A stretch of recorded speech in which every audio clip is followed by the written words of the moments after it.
Their notice of June 22nd, 2021. Said notice was posted at the entrance of the Board of Education offices, mailed to the Nutley Township Clerk, sent to tap into Nutley, advertised in the Nutley Sun, and posted on the district website. Can we have the flag salute, please? Pledge allegiance to the flag of the United States of America and to the republic for which it stands, one nation, under God, indivisible, with liberty and justice for all. Thank you. I have the roll call, Mr. DePisa. Mr. Balsamo. Here. Mr. Cornicelli. Here. Mrs. Dancheck-Moore. Here. Mr. DeMayo. Here. Mr. Ferraro. Here. Mrs. Court. Here. Mr. Riley. Ms. Zarrow. Here. Mr. Kaczynski. Here. Before we start our meeting, I'd like to have a moment of silence. I'd appreciate, come on in, ladies, sit down, and then we'll have a moment of silence for Ann Rotunda. If you didn't know Ann Rotunda, you missed a very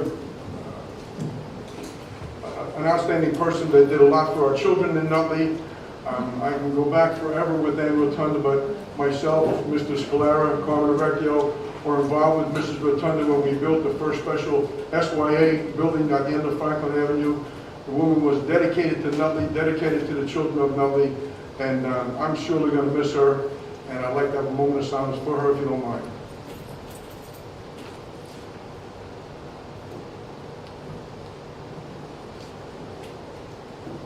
Thank you very much. Correspondence, Mr. DePisa? None. No correspondence. Thank you. I need the approval of the minutes, please. So I'll take a motion, second. Thank you.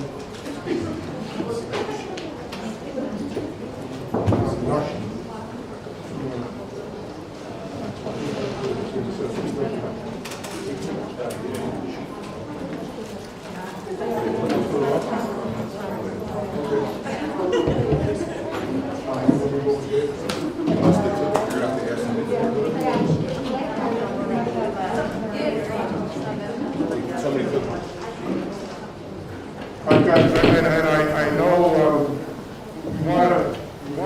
we'd like to stay in this room because communication in this room is a lot better rather than moving to the auditorium where we lose the communication we're looking for. But I appreciate you trying to keep that as much as you can, all right? Mr. DePisa, can I have your business report, please? Thank you, Mr. Kaczynski. Once again, I'd like to thank the board members and essential office staff for all the hard work for the month of July and August. A lot of work is done, and I'll give a report on that. I'd like to also thank the maintenance custodial of the grounds room, and you'll see from my report the amount of work that was done and still is being done for the next 2 weeks to complete a good opening for our students and staff for September 6th. I'd like to read into the minutes a note, a letter from our architect regarding the Hvac School entrance, secure entrance. The board's plan was to have it bid in the spring and start construction over the summer and have it completed by the end of the 22 school year for June. And I'm going to read into the minutes exactly why that hasn't started yet. The Hvac addition project is in progress and underway. The project has expanded in size since we first began looking at the idea of a secure vestibule and a new location for the main office. The size of the addition ultimately triggered a code requirement for a sprinkler system, and given the significant cost of doing that, Solutions Architecture consulted with the Department of Community Affairs to review the concern and develop an alternative which ultimately saved considerable dollars. This process took some time away from the schedule.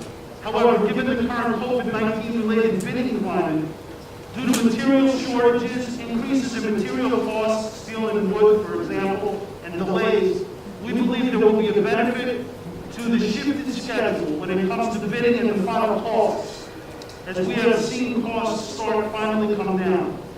As of now, the goal is to get the work started in early October 2021 and be completed for spring break of 2022. And that is verbatim from the architect. I wanted to read that into the record for the board and for the public.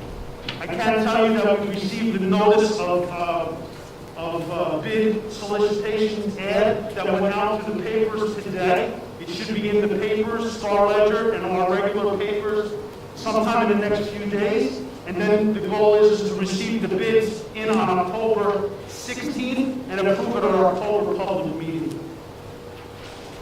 I have the privilege to report on the summer project of 2021. I can tell you that as of yesterday, most of these projects are complete. However, we anticipate a total completion by September 2nd. All normal summer building preparation district-wide, including support for our extended school year program throughout July, was done as usual. We had extended school year in each building. That was taken care of, the students and staff, normal school for the month of July. We also had our waxing, cleaning, finishing, etc. done by our custodians and maintenance group. They did an outstanding job. I'm proud to announce the installation of air conditioning units in over 65 rooms district-wide. This included dedicated electric lines to receive each unit, window panels to receive the air conditioning units, and the air conditioning units themselves.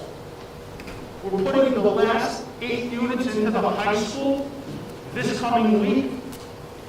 We've probably gone now into over 75 classrooms with window air conditioning units for the start of school. We're very proud of that. 300 instructional space air purifiers district-wide are in place. They've been placed in the buildings for distribution into instructional spaces. If the instructional spaces are not finished and there needed to be some additional work to be done in those spaces, each school building has the air purifiers in the building, and then once those rooms are finished, they will be installed, and they are just plug-in air purifiers.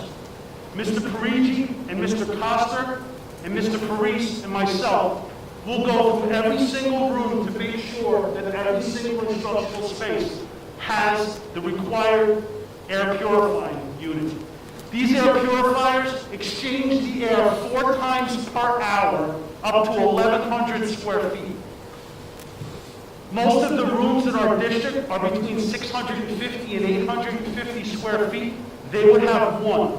If it exceeded 1,000 square feet, they will have 2. Okay? We ordered 300 of them. I believe, realistically, we needed about 260 of them to put 1 in each classroom. And if we need more, we'll go and get them. The repair and replacement of all HVAC units at all district buildings have been completed or will be completed by September 2nd. Radcliffe School, for example, the compressor was coming from, I believe, Tennessee. That was received today by the contractor. The pad was poured. It will be installed starting on Wednesday and up and running, we are told, by Monday. That completes the HVAC at Radcliffe School. Along with these window air units, you have complete coverage now. Some of these problems and issues have been dealt with for years. I wouldn't use the word neglected. They were not neglected, they just weren't identified, and problems were not solved. I can tell you, when it was brought to our attention, whether it be a board member or an administrator, a principal, or a parent, we identified the problem and we looked to solve it. I'm very proud, I still have a lot more, I'm very proud of the work that our people did throughout this summer in procuring not only the labor in certain instances, but the items. In this COVID environment, you have 600 plus districts just in the state of New Jersey looking to do identical work. I feel very confident in the work that we've done and how the district stands. The 24 exhaust fans 24 exhaust fans district-wide have been repaired and or are being replaced. We're waiting for the final 18 to be delivered and put on and installed. That we hope will be done as well by September 2nd. Removal and replacement and asbestos abatement at Nutley High School in the floors for the media center. The floor has been abated and a brand new vinyl floor has been installed. The cafeteria, the side caf, and room 107 is all complete. The clearing and jetting of all catch basins district-wide. I know you might say, well, you're saying that, why is it? We've had ponding problems with drainage, etc. All of the catch basins district-wide have been jetted and cleaned. Replacement installation of a new catch basin at Lincoln School by the greenhouse was completed on Friday. It's a brand new catch basin. We are waiting for the installation, and we are hoping that by September 2nd, an installation of a brand new catch basin at Washington School by the modular units to eliminate the flooding and ponding that happens in rain and melting snow, so the students can go in and out safely into those modular units. That will be complete as well by the first week of September. Repair and replacement of a plaster wall in spring garden basement. We not only repaired and replaced the wall in the basement, we solved the leak problem with the drainage that was outside. There was ponding and water running to the building. We took care of that. We purchased 9 30 by 30 tents for outdoor space, for instructional space / another place for students to be. Purchase of 125 resin aluminum picnic tables to go under these outdoor spaces for the students to sit. 10 fire extinguishers with mobile capabilities so the custodians can move them in and out of the building on a daily basis so that we know that we're covered for the 900 square feet that's outside. Every 900 square foot space, the 9 of them has their own fire extinguisher. 5 two-way radios for each elementary school for exterior security for these mobile spaces have been purchased. So we have two-way capability back and forth to the principal from outside for safety and security. We have 9 portable generators on order in case the weather becomes cool or cooler in October or early November, so we can have the spaces outside, if necessary, heated. We haven't ordered the heaters yet. We're researching on what heater we should use. We're in constant contact with our architect, okay, and safety and the fire department to see what we can use as to not have the students have a problem outside, but be warm and be able to be comfortable as they utilize the space outside.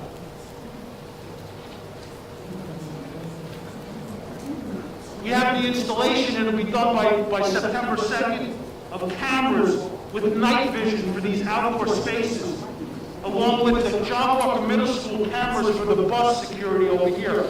The cameras for the outdoor spaces is for at night. These 30 by 30 tents that we have rolled down sides, for inclement weather. You can keep them up if it's nice out or put them down if it's inclement. We're going to roll them up every night and make sure that nobody is vandalizing or anything bad is happening. That's why we have these cameras being installed. We also had the removal and disposal of chemicals from the Nutley High School science labs. This hasn't been done in a while. It's complete.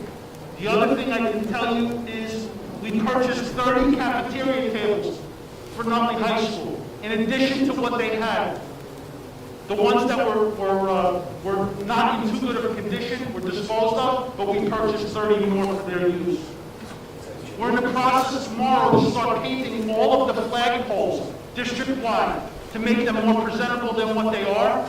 And at this building, we're going to paint the John Walker Middle School letters up on top so you can identify the letters instead of it blending in with the copper or the tin that's up on top. It will be bold and stand out at the top of the building. Coordination of tree pruning district-wide over the next 2 summers will take place. in a prioritized manner. So if we have safety issues with any trees in any buildings, we had a separate contractor come, identify, they will start next week and be out before school starts. That's phase one. Phase two will happen in July of next year. Upgrades to all district fire alarm and central station monitoring district-wide has happened since June and is complete as of right now. All the alarm, central panels, and monitoring for each building has been upgraded and taken care of. Acid cleaning of a holding tank at Nutley High School for the chemicals used in the science lab was taken care of. Supposed to be done every 2 years. We took care of it this year. It will be done every 24 months. That is done and will be on a preventative maintenance schedule. The Nutley High School Teacher Lounge was adjacent to the cafeteria. We redid the floor. We're redoing that lounge for the teachers. We took the old cabinets out. We're waiting for the new cabinets. They will be installed by the beginning of the school week. The last thing I can report on is we wired the electric for the new basketball backboards at the high school gym, the main court. Instead of cranking manually, we wired them electrically. We also ran proper electric so that the scoreboard that's utilized during varsity games at the Nutley High School, there's no more need for an electrical cord to be run behind or in front for a tripping hazard. It's done properly now. That's all I have, Mr. Kaczynski. Thank you. Thank you, Mr. Parigi. Mr. Parigi, I'm sorry. Thank you, Mr. DePisa. And I want to thank Mr. Parigi and Tim Costa and all the custodians for the work they've done. I was able to, I know some other board members have done the same, to visit the schools. I visited Yannicol, Radcliffe, Spring Garden. The work that was done with the air conditioners, the movable air filtration system. I hope all of our parents have an idea of what went into doing that, trying to keep our children safe. And I want to thank you and your team for the work that you've done. Thank you very much. If there's a couple more seats over here, if people want to move out a little bit, you're welcome to move to the other side of the room. We won't be able to see you. Can everybody hear me? Can everybody hear me now? Yes. Perfect. All right, well, I'm going to start off by thanking David for such a comprehensive report, and I promise I'm going to go back and cover some of the things that he talked about, so you'll have the context of that. We had just a technical problem, so he started first, so we'd start on time, but I will go there. First of all, as part of the superintendent's report, I do want to tell you just a little bit about our summer. We were here in the buildings this summer. We had hundreds of students participating in our strategies program at the elementary level, at the middle school level. We had English language learning students in our programs, our extended school year students, pre-K all the way up to high school. And it was a fabulous summer. In addition, we had some enrichment programs. We had the Academic Boosters Let's Learn program that ran at the high school. So much fun. And we had music enrichment. We offered the same music lessons that we have in the past. Those of you who follow social media probably saw on Facebook, we did post the band and color guard on the Oval practicing. They are currently at band camp. I hear it rained and poured buckets when I talked to Dr. Riley earlier, but they're out there and they're having fun, and we're excited for the season. We also had a large number of sports clinics. Mr. Pyro organized almost a sports recruitment fair, if you will, on the Oval before school ended. We had clinics for just about every age to be able to prepare for fall, and we do have our fall sports currently practicing. And along those same lines, I'm excited to tell you that the New York Giants have honored our very own football coach, Steve DiGregorio, as Coach of the Year. at the August 29th football game against the New England Patriots. We don't care who they're playing. They're going to be honoring Steve with a ceremony before the game begins and then between the first and second quarter. I think we have 60 of our football players and their families going to be there to honor him. I'll be there. I think some of our board will be there to honor him. And that's a really wonderful and exciting thing. We also this summer have had a lot of professional learning. We had custodial professional learning for our entire custodian buildings and grounds and maintenance team. We brought in Mr. Lou Pepe, who is the author of a number of books on leadership and team building, and he spent time with our staff, really meaningful time, I'd have to say, talking about how they represent the district, what it means to be part of our team here in Nutley, and it was a wonderful, wonderful professional learning. We've also had 3 days with our new teachers. We had 32 new staff members participating. A number of our administrative team, our education association, all welcome them to the district, and I do want to make sure I thank Mr. Bania and Mrs. Loconsolo for organizing those 3 days and making them so wonderful for our new staff. Tomorrow begins our administration professional learning. Over the next 2 days, we have our entire administrative team having professional learning. Tomorrow, starting with Legal 1 training, and then moving on to equity, affirmative action, and sheltered instruction, which is strategies for teaching our English language learning students in the general ed classroom. And of course, we have school starting, can't believe it, a full day in person, starting Tuesday, September 7th. And since I'm guessing that a lot of you are here to talk about that and our reentry plan, I am going to move on to the reentry plan. Ian, if you could post that. I want to thank all of you who replied to the reentry plan email or who sent an email to our public comments. Your input is incredibly valuable to us. We are doing our best to communicate to you what our safe return to school will look like. The reentry plan email stays active until Wednesday at 12 noon for public comment. We hope you'll continue to help us inform this plan. This is something that we incorporate the answers into. You've asked questions, you've asked comments, you've provided information. We're incorporating all of that into our entry plan and into all of our communications. I know I say this all the time. I'm going to repeat it again. This is a living document. As health and safety and science evolves, we are going to continue to update our plan. We'll continue to ask for your input, and we'll continue to, what can I say, incorporate it into what we're talking about tonight. No? There we go. So the first part of our plan, and I think I'm starting here hoping to move on from this point, is masking. This is a legislative mandate. Regardless of what any of us at this table or in this room might believe, we are starting the school year wearing masks.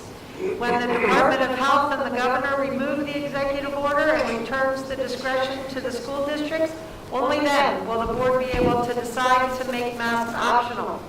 Your comments, all of your comments, most of the comments had to do, I would say, with masking, and all of the research you provided is very much appreciated. We do value that. We value the time you put into that. I'm going to tell you to please direct them to the governor and to the Department of Health. They're fully in control of the decision. We also forward to the governor and the Department of Health. I think that we've shared with you that we continue to advocate at the state level for a number of initiatives, and we do include what you're bringing to us in those communications. No, not going to go. I'm trying. I'm not going anywhere. No, I'm just saying it's not. I don't know if we're doing something. There, I got it. Thank you. Some of you, while you've been writing, have asked about the exceptions to masking.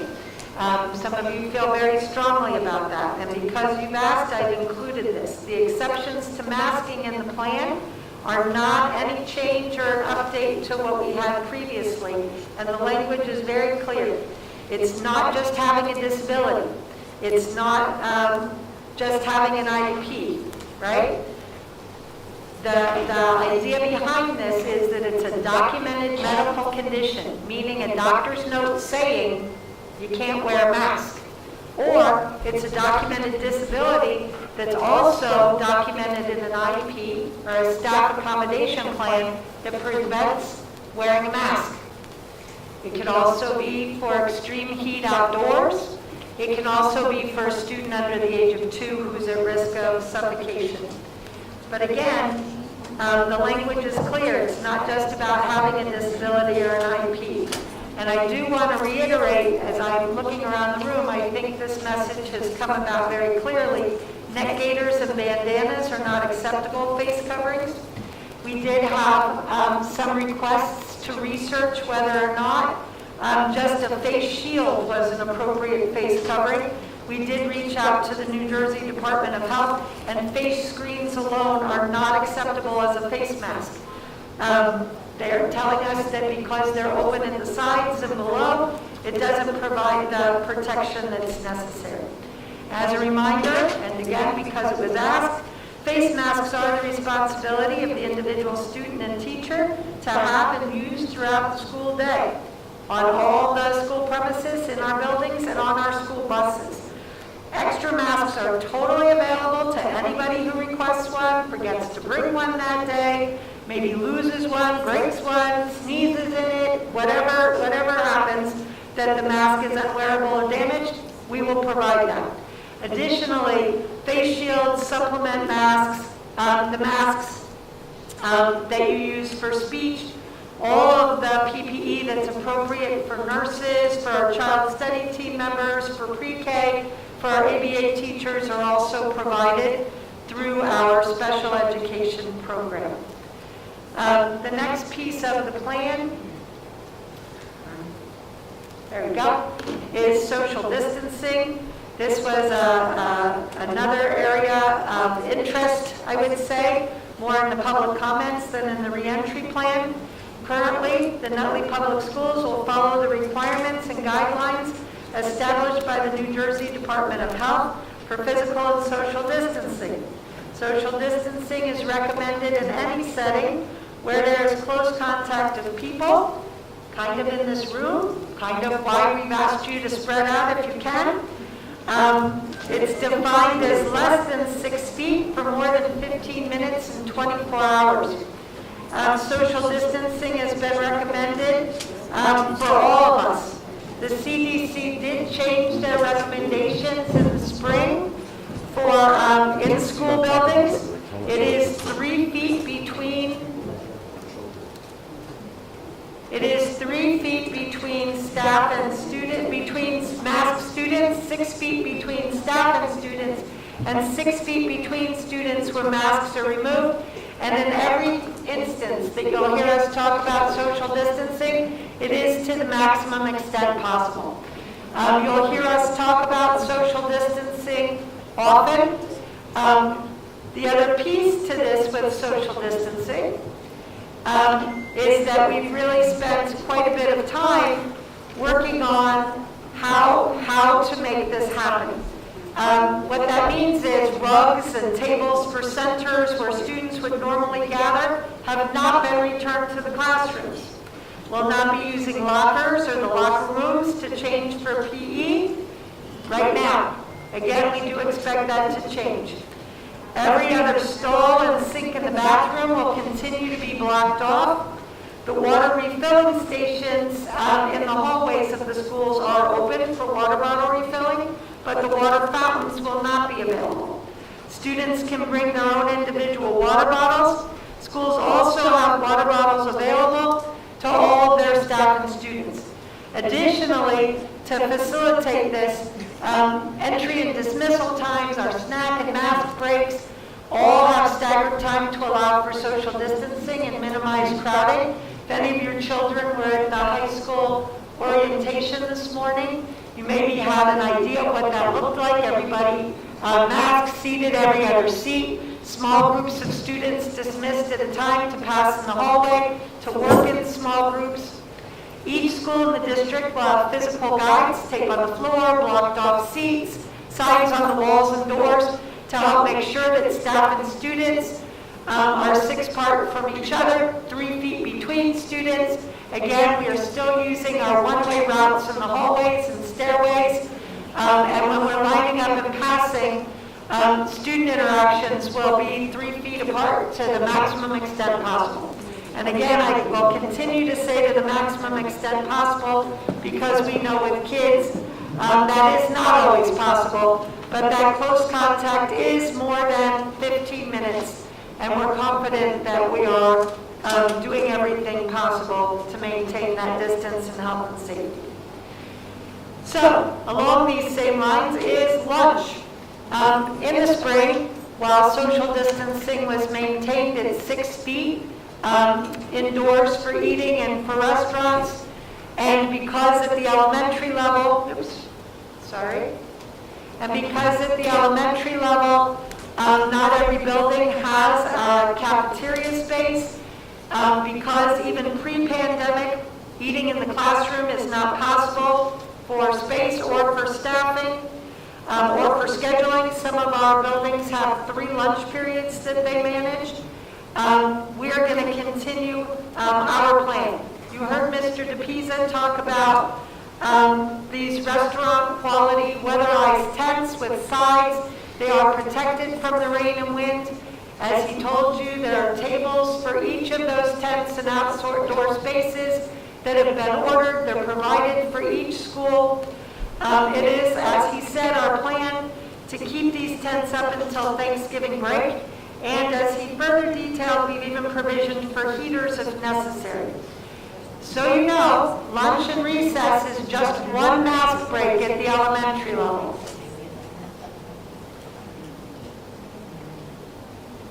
Additionally, students will continue to have recess. They'll have a morning and afternoon snack break as well. PE is also a mask break, and again, we are planning to use our outdoor spaces as much as possible, PE as well as the outdoor classrooms.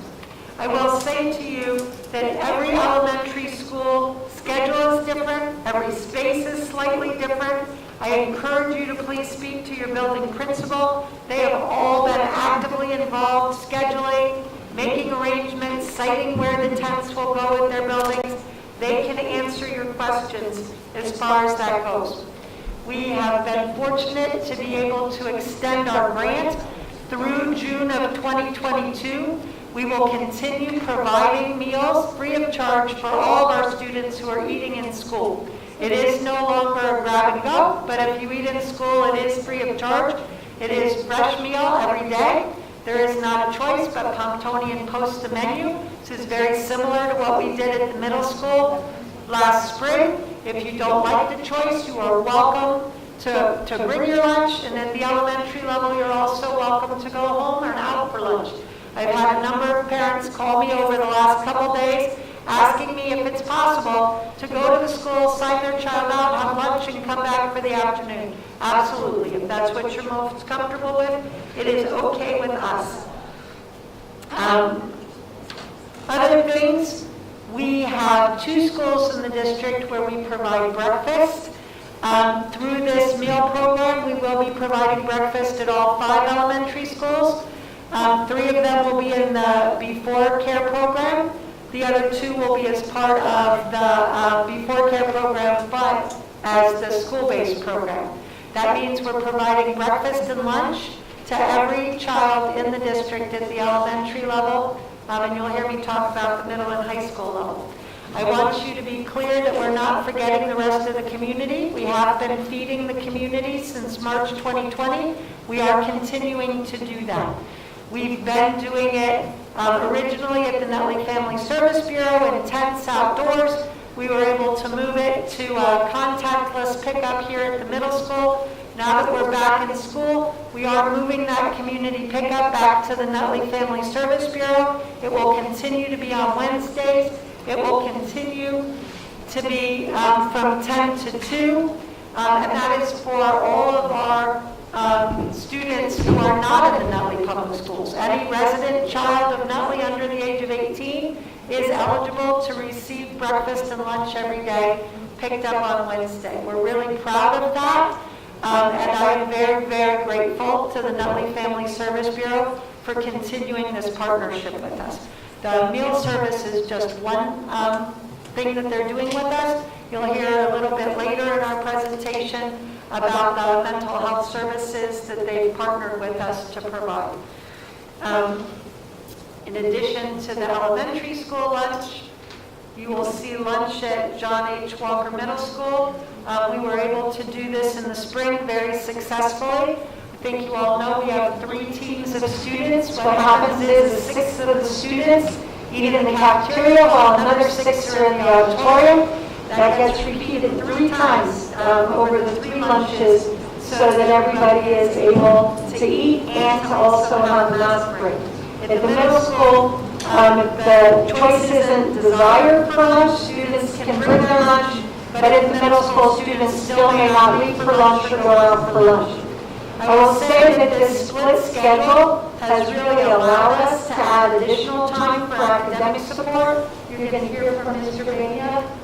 Sorry, I thought you were Mr. Bania. You're going to hear from Mr. Bania shortly about some of the things we've been able to add in that area of academic support. And again, something we're really pleased with at the middle school.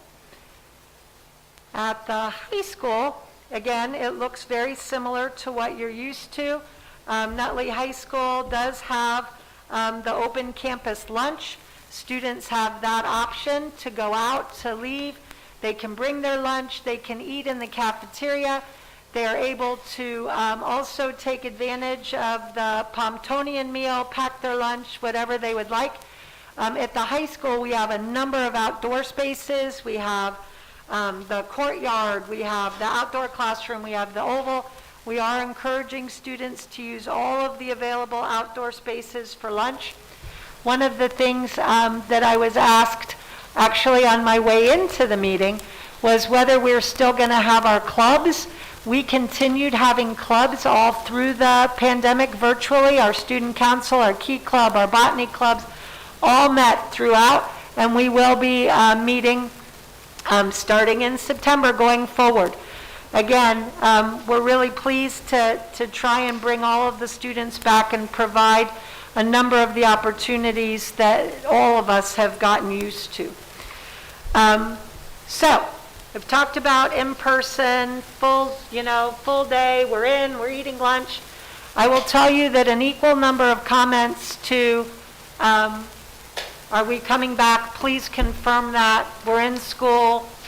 Had an equal number of comments of people that are not quite ready to send their children back, especially at the elementary level where children are not yet able to be vaccinated. Until today, Governor Murphy had not mandated the vaccine. And honestly, even if people got the vaccine today, they wouldn't be fully vaccinated for a month. And that has caused people some anxiety. Unfortunately, those options are somewhat limited. If full day instruction in school is still not right for you and for your child, you do have the option of homeschooling. That is our district policy 9270.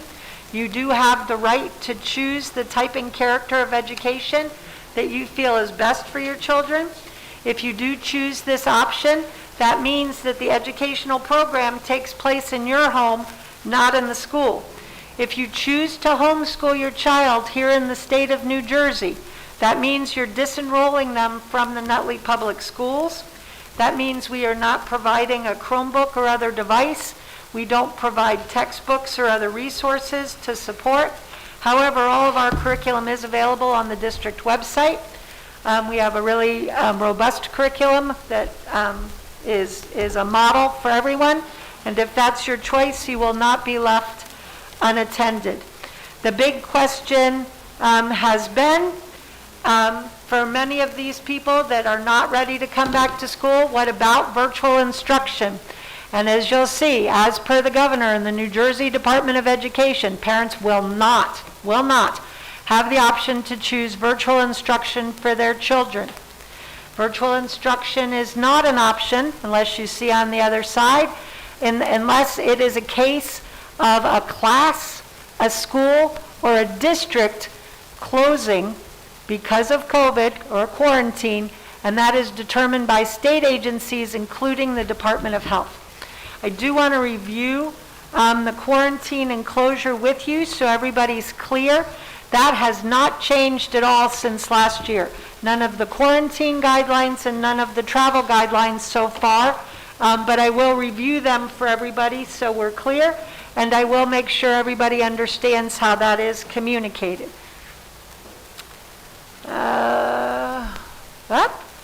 Or not on a slide, because it looks like we added Mr. Banya's slides here.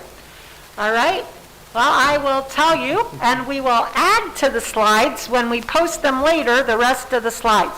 So, if we have to close a class, a school, or district, what's involved with that? For those of you who were in school with us last spring, or maybe who participated in athletics or a club, it is a reality. In Nutley, we were able to do testing starting in January. I think that helped us better than some other districts who opened and closed very often.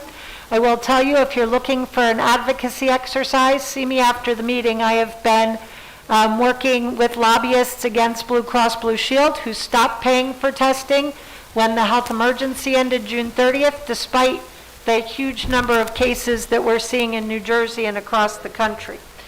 And Governor Murphy did announce today that testing is the option for non-vaccinated people, so I'd like to know how we'll do that. However, if your child or your student has to quarantine because of a COVID-related illness, right? You know that your child's positive, you've seen the symptoms, you've had them tested. You need to notify the school nurse and the building principal. The school nurse provides that information to the local public health department and to the Department of Education.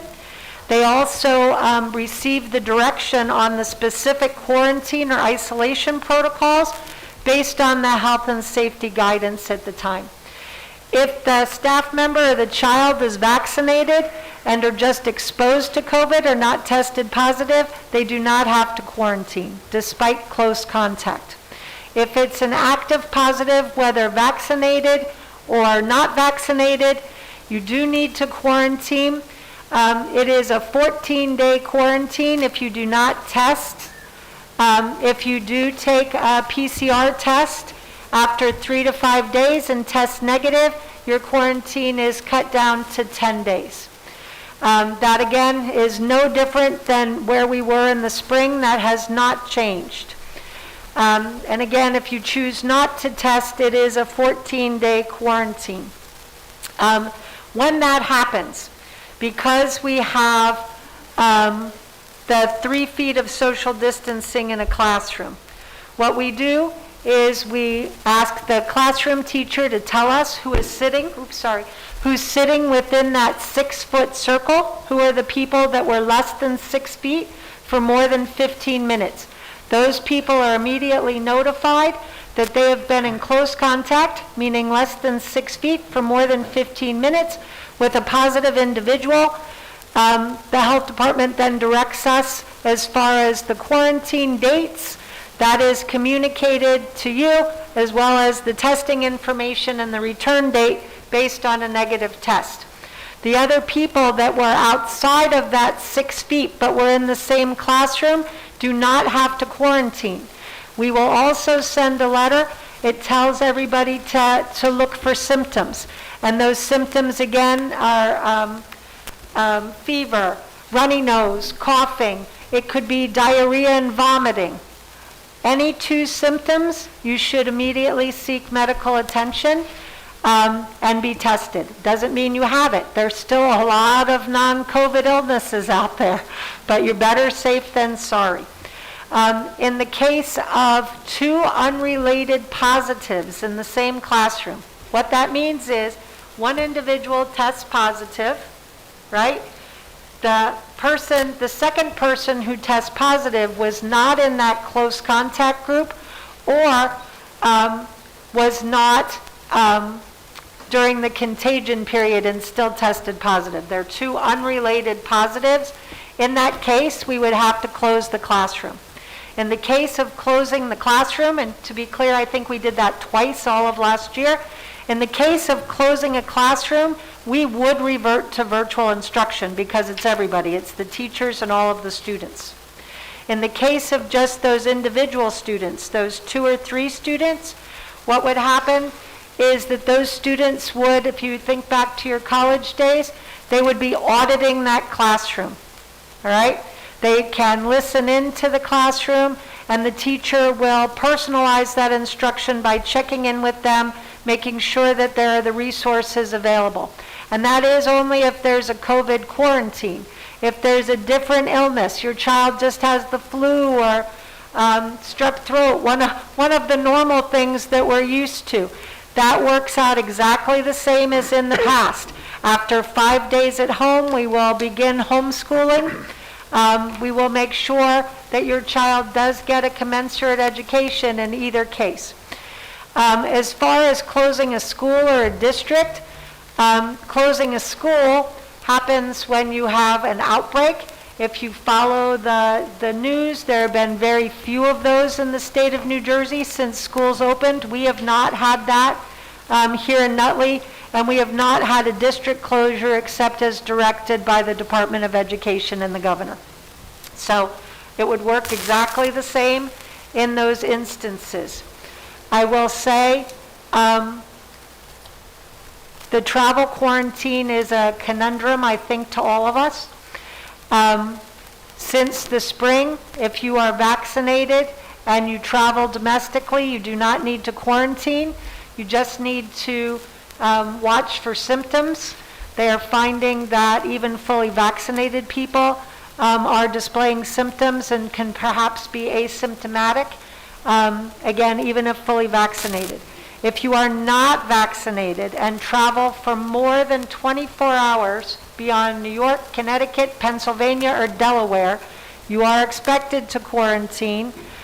Test after 3 to 5 days, and if you have a negative PCR test after 3 to 5 days, your quarantine ends after 7 days. Total of 7 days of the travel quarantine. So looks a little bit different. But exactly the same as last spring. Let me just check I'm at a loss without my slides. I just want to check my, what? I can't hear you. Thank you. Sorry, I'm going back to my entry plan to make sure I'm not missing anything. So last year, every day, families were expected to do an electronic screening tool, to do a temperature check, answer a questionnaire on real time prior to their child coming to school. Then at the school, we used our touchless thermometers to take temperatures, do a visual symptom check before all students were masked and entered the school buildings. The screening tool, the daily screening tool, will not be used as we go back to school in the fall. When we started our summer programs in July, we did provide all of the same information about quarantining, whether for illness or travel or exposure. We did provide all of the same information about symptoms, but the responsibility for doing the temperature check and for looking at those symptoms did rest with the families. It was a very successful summer program. We did have some positives. I'm sure that's not surprising to you. However, they were not children that we sent home, which tells me and tells all of us that the families doing the screening and taking responsibility for that it is an important factor in our success of staying safe and healthy.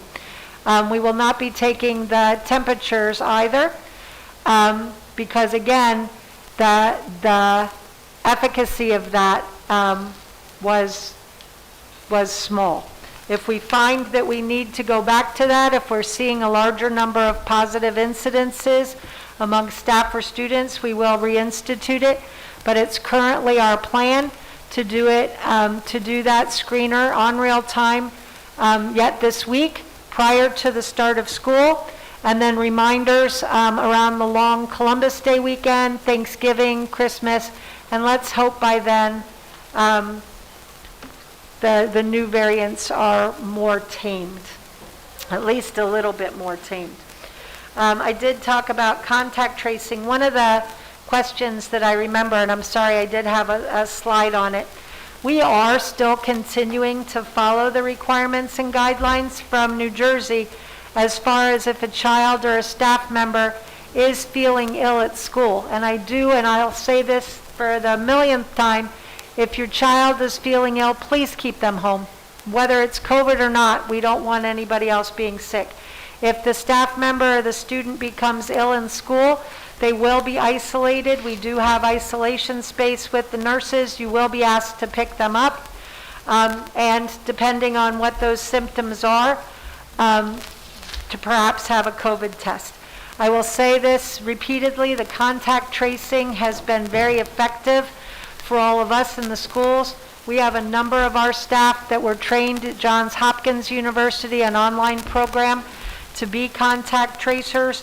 They have been a big support here in our Nutley community and to our local health nurse, and we are going to continue to support that contact tracing effort. Additionally, I did talk about the screening, the pre-screening tool. I do want to make sure that people either heard or at least are going to hear it from me. The governor did mandate vaccinations for all employees, public health, public school employees today. That will take effect. They have to be complete by October. We will be doing vaccination clinics here in the district for our students who are age 12 and older, for our staff. Our Hackensack medical partners have been wonderful in organizing that. Our Bergen medical partners who did our testing are also ready and willing to stand by. And I will tell you that the county has also offered Barnabas Medical Center to also do clinics. So there shouldn't be a reason why anybody who wants to be vaccinated can't find a way to receive the vaccine or even a booster shot if you're immunocompromised in the coming weeks. Finally, we need to talk about cleaning. You're going to hear that from Mr. Parigi following me. But before that, our second part of this reentry plan is the ensuring of the continuity of services. That was that ESSER slide that I previewed by accident a few minutes ago. It's talking about how we are going to stay open, how we're continuing. It builds on David's report of what was done. Mr. Bania is going to talk about how we've spent our ESSER funds. And Mrs. Loconsolo, our Director of Curriculum, is going to add some color and detail to that where it's appropriate, and then we'll come back to the reentry plan. Mr. Bania, and I'm going to give you this. Thank you, Dr. After Glazer. I figure out how to get to your slide. Oh my goodness, here you go. So for my part, I want to highlight the Elementary and Secondary Emergency Relief Fund. ESSER, better known as. ESSER came out as a result of federal monies distributed through the state beginning in about March. Several versions of the ESSER grant came out. It requires mandatory reporting and public comment. So this would suffice for that. We have used ESSER funds in district for 3 different things. There is a facilities component, a learning loss component, and a mental health component. I will speak to the facilities briefly with some pictures, but as Mr. DePisa spoke about, we were able to use much of the funds to make sure our environment was more suitable for the return of school. We've added air conditioners to a large part of the district. There are very few instructional spaces without air conditioning. They were deemed not to get as hot through walkthroughs, and as we continue to find spaces, we will adjust moving forward. These are some pictures of some of the, from today walkthrough. We walked through today. You have Nutley High School on your right. I believe that is Spring Garden maybe on the bottom there, and Yannicott School on the top left. So we tried to put them, on the panels up above if we could for the teachers. They were on. Teachers were coming back into the district today. It was nice to see their faces. They seemed appreciative of the air conditioning. Moving to the next slide, we've also used ESSER funds. Dr. G, it's not you. I told you. Mr. Farrar, could you push the space bar in the computer? Oh, there we go.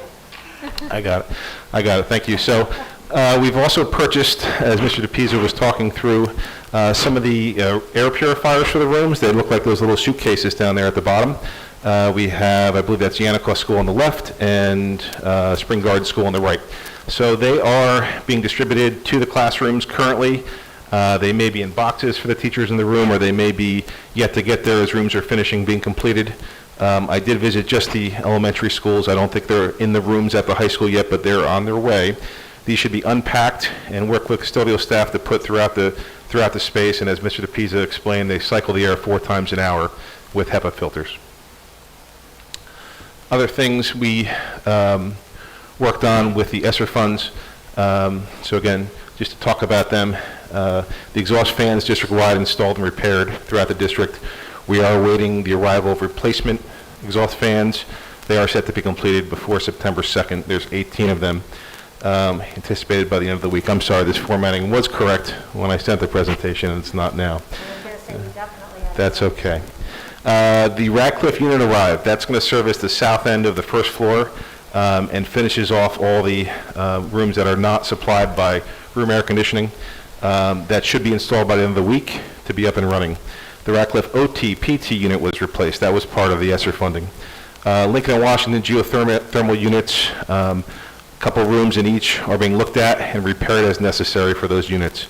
That will be completed by the beginning of school. The Nutley High School World Language Wing units repaired. Some of those units needed some service on the roof units. They were repaired using ESSER funds, and that work is completed. I do want to pass this off to Mrs. Loconsolo. She's going to talk a little bit about the monies we've used for learning loss as well as mental health.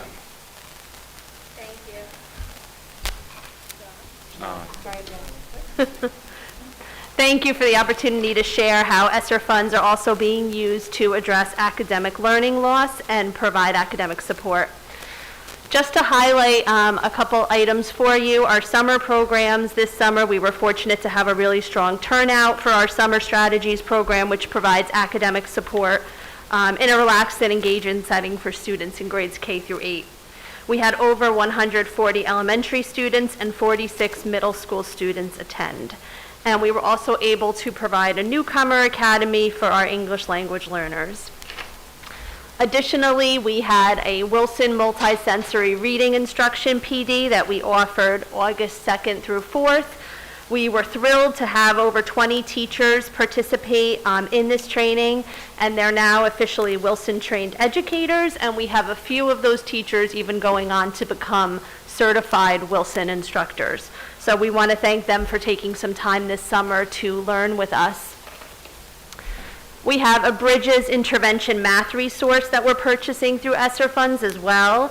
This is going to complement our level literacy intervention that we use for academic support in our Basic Skills Strategies program for elementary students. A really, really great and engaging program. We looked at a lot of different math resources for intervention. This one has a structure of providing mini lessons and then engaging games for students, and it also had progress monitoring, which was a key element that we were looking for in any new program to support our implementation to an RTI model. We were also able with ESSER funds to add 2 additional elementary strategies teachers to our team to support students with both pull-out and push-in academic support. We're thrilled to be able to have more teachers on hand to provide that support. And we also used the funds to staff a K-8 literacy coach. This coach will be working closely with Brooke Benavides, our ELA coordinator, to support teachers in their execution of balanced literacy and to ensure that students' individualized literacy needs are being met. Next slide, please.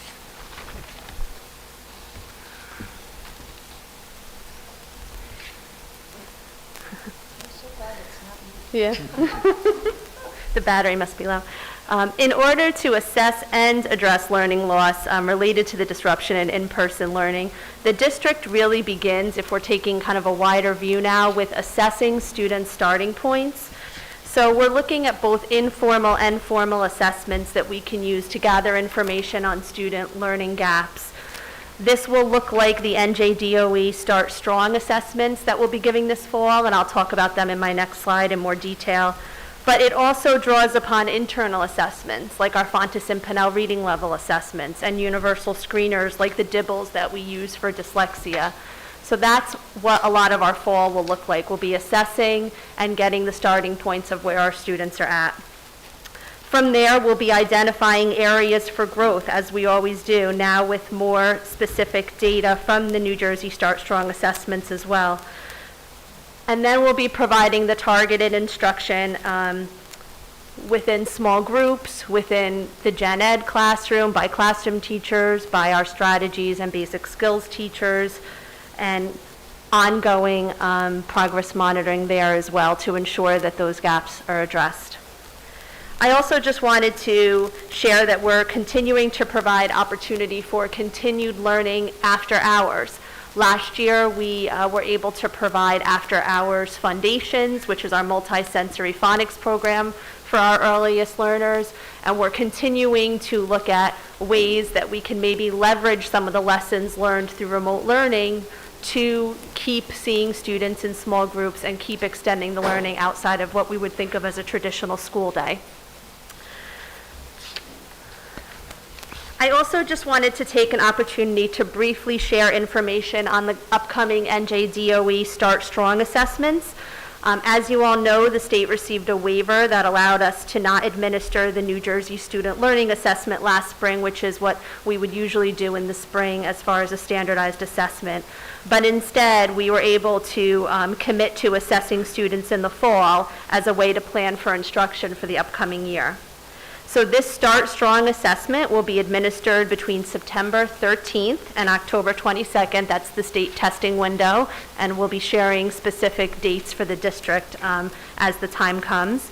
These are online assessments. They're meant to be brief, a single period of 45 to 60 minutes with immediate results. So again, thinking back on our cycle of really gaining information on student learning gaps as soon as possible, this is going to be a great way to do that. The grade levels and content being tested mirrors what would traditionally be tested in the New Jersey Student Learning Assessment.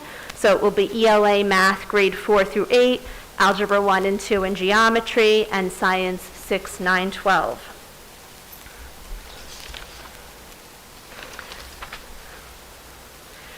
The data will inform early conversations about where students may need additional support for 2021, 2022, and we are looking forward to getting that data in the hands of teachers as soon as possible to ensure that we're providing all of the academic support students need. Thank you, Mrs. Loken-Solo, Dr. Glazer, and the Board of Ed. This concludes the mandatory reporting for the ESSER funds, and the district is open to public comment on this at a later time. Thank you, Mr. Benya. Well, we're not done. sorry? I'm coming back to my slides, then we have Mr. Parigi. I know. So a couple of other things, and I promise we will get these last few slides into the presentation before we post it. Transportation. So I think you know Nutley is relatively unique in that we do employ our own bus drivers, we do have our own buses, we do our own routes, out of district and in district. Because of social distancing, our buses are still not running at full capacity. We're a little better. Instead of 11 kids on a bus, we can get 17 with 3 feet, so that's better. Kids will still be fully masked. They will still have the windows open. But because of those numbers, as we start to plan for in-district instruction, primarily at Radcliffe, Lincoln, and Spring Garden schools for our pre-K, our ABA, and our special ed learners, parents of special needs kids may be getting a call about a slightly different bus schedule so that we can get everybody into school safely. We're also having a similar transportation issue with our athletics. We've asked Mr. Pyro to speak to the other districts in the conference. Because of the schedule, we're worried that we won't be able to, for an away game, get there by 4 o'clock, and we're looking to see if the whole conference can adjust to 5 o'clock, or perhaps invite everybody to come here to Nutley instead of away games, so that we're able to manage this. If you haven't read in the news, there is a tremendous certified bus driver shortage. A number of these drivers who worked all last year still delivering students to our out-of-district placements, and that many of them unfortunately did have COVID. We lost a driver last spring. We have another that had to retire due to illness, and it's a real challenge to be able to provide that transportation at the same level. But Peggy Hollywood is terrific, and she's working on that. One final note, there was a question about visitors in the buildings, and the question was about spring plays and winter concerts. Frankly, not that we're not excited about those things, and we found a way to make those things happen last year. We're truly focused on September right now. We're focused on our full day return, so I don't have an answer for you at this time. I will tell you that we are planning our back to school nights to be virtual. We tend to have almost a 98% participation rate amongst the families and in the classrooms, and since the grown-ups are a lot bigger than the kids at some levels, we felt that that was going to be an important thing, and those dates will follow. Now, the last piece of our reentry plan is the cleaning protocols and the hygiene protocols. And that's Mr. Parigi. Thank you, Dr. Glazer. The custodial maintenance protocol, cleaning, and, can I hear? I don't think it's working. Okay. The custodial maintenance protocols and cleaning schedule remains in place with daily cleaning and sanitizing of all facilities. The continued plan follows established cleaning and disinfecting schedules and emphasizes touch points to be cleaned, such as doorknobs, light switches, desktops, etc. Additionally, ventilation and HVAC systems are monitored to ensure proper operation. All HVAC filters are changed on a regular schedule. Restrooms are maintained on an hourly basis. The district will continue to adhere to existing required facilities cleaning practices and procedures, and any specific requirements of the local and health departments as they arise. After dismissal of each day, custodial staff will continue to disinfect all surfaces in classrooms and common areas. This happens on a daily basis, just not during the day when students are in class. Hand sanitizers are posted outside of every classroom and are supplied. Water bottle filling stations will be available for use. Thank you, Dr. Glazer. Thank you, Mr. Parigi. And I wanted to thank Dr. Glazer and Mr. Banya and Mr. Parigi. I know that Dr. Glazer and I and probably other board members received numerous emails or texts over the weekend. I hope we were able to answer most of the questions that were presented to us. Obviously, in our open discussion, you'll bring them forward again if you still have those concerns. Sorry? At this time, we're going to have committee reports. Mr. Riley, we'll start with you, if you don't mind. Thank you, Mr. President. The Administration Committee met the other day with myself, Mr. Balsamo, Mr. Kaczynski, Dr. Glazer, Mr. Bania. Dr. Glazer reviewed the non-affiliated staff increases that are on the agenda this evening for BOE approval, as well as the new hires on the agenda. Dr. Glazer requested the Negotiations Committee meet with the EAN to complete the final schedules prior to the start of the 21-22 school year. Dr. Glazer and Mr. Bania presented a possible change to the academic calendar to include the Juneteenth holiday. Further discussion of the required 180 days for students will be necessary prior to any recommendation for change. Additionally, several calendar dates were highlighted, beginning September 1st with the Nutley Rotary Car Show, utilizing Franklin Avenue and District parking lots. After that, September 7th and 8th is Rosh Hashanah, followed by September 16th, Yom Kippur. September 17th is the Township Fireworks, utilizing the Oval and District parking lots. September 22nd, Nutley Rotary New Teacher Dinner. The 24th is the Walker-thon. The 3rd is Thriving Survivors Walk. Just since we talked about Walker, I appreciate that you brought up today that we're changing the letters on the furnace building, which I've been asking for a while now, and I appreciate we're finally getting that done. Dr. Glazer provided a detailed overview of the updated Safe Return to School plan and answered questions. Mr. Bainey provided an update for the ARP ESSER funds expenditures. Dr. Glazer and Mr. Bainey reported on a meeting with the architects regarding the secure entrance at Yanacor School that we've been waiting for, the outdoor classroom that was donated, and the renovations to the Nutley High School library begun this summer with asbestos abatement. The committee engaged in a discussion regarding athletics for 21-22 school year. It is the expectation that 3 levels of sports will be offered. If there is not enough participation to field 3 levels of teams for a particular sport, we will continue with varsity and sub-varsity. There was no legal update, as there will be an executive session to discuss legal matters following tonight's meeting. Thank you. Thank you, Mr. Riley. Mrs. Quirk.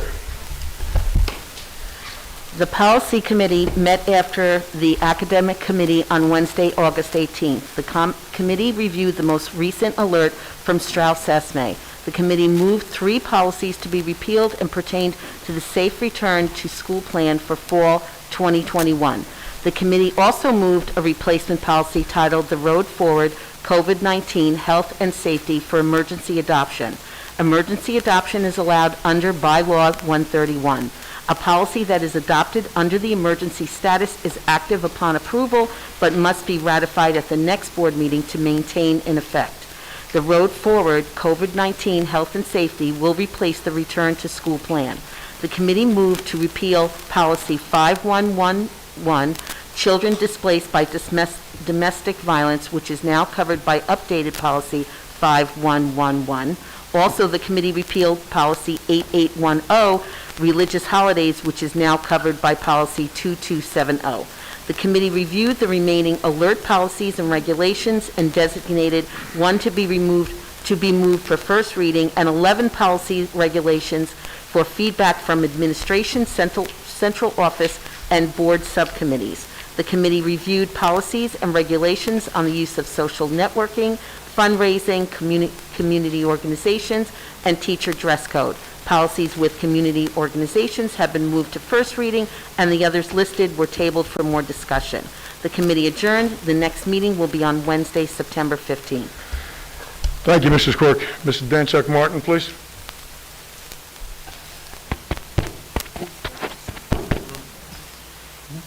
The Academic Committee met on Wednesday, August 18th.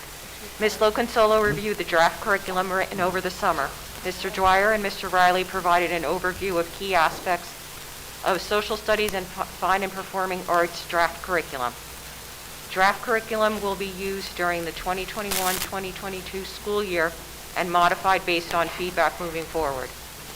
The committee discussed at Schedule A the list of programs and curricular offerings pre-K through 12. Ms. Doyle Marino joined the committee to provide an update to extended school year, summer programming, evaluations, enrollment, and special ed programming.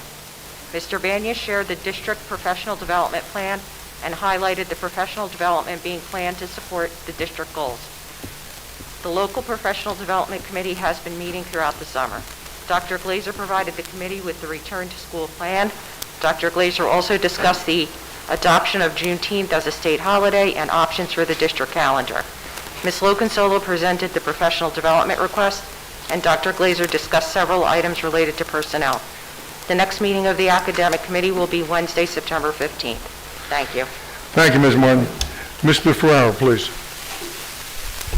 Thank you, Mr. President. Finance Committee met on August 17th. Frank Messinio and Alexis Golden from Solutions Architecture attended that meeting to update us on projects going on throughout the districts. Most of those projects were already covered in Mr. DePisa and Mr. Prigi's reports, so I won't go through them. But a review of the maintenance garage for structural safety was discussed. They updated us on the Nutley High School Media Center with the detailed budget, which included furniture and renovation costs We're looking to have those submitted to us at our next meeting. The Nutley High School Media Center floor has been completed for asbestos abatement, and the installation of the vinyl plank flooring was 33% complete as of the date of our meeting. We also discussed the oval, the outstanding punch list for the oval project, the tree planting that we're looking to do at the oval, bringing back some of the cherry blossoms, especially on the Chestnut Street side and also on the side of Town Hall there by the concession stand, just to go in line with what's already there. We also discussed an issue with the drain in the visitors dugout, which the architects are looking into with the engineers, and a top coating of the blacktop there that was done by the concession stand. The committee also discussed the items that are on tonight's agenda. The committee reviewed the design for the logo of our district vehicles. We discussed the tent rental and purchase from Hodges Rental. The concrete installation at the Nutley High School entrance area in the front there. Tree pruning district-wide. The committee discussed the Nutley Music Booster donation of a John Deere tractor. And we also discussed the update on the return to school plan by Dr. Glazer. We also discussed the non-affiliated employees increases for the 2021-2022 year and the plan by the administration to have individual review and goals for the non-affiliated staff in place for the 2022 and 2023 year. No date has been picked yet for our next meeting. Thank you very much, Mr. Farrar. We're now going to a portion of citizens' comments. I have a sign-in sheet that was out here before. I don't know, I see 4 signatures on it. I would assume there might be more than that. But if you don't mind putting the sign-in sheet, I will put it over there, Mr. Riley, so you have access to it.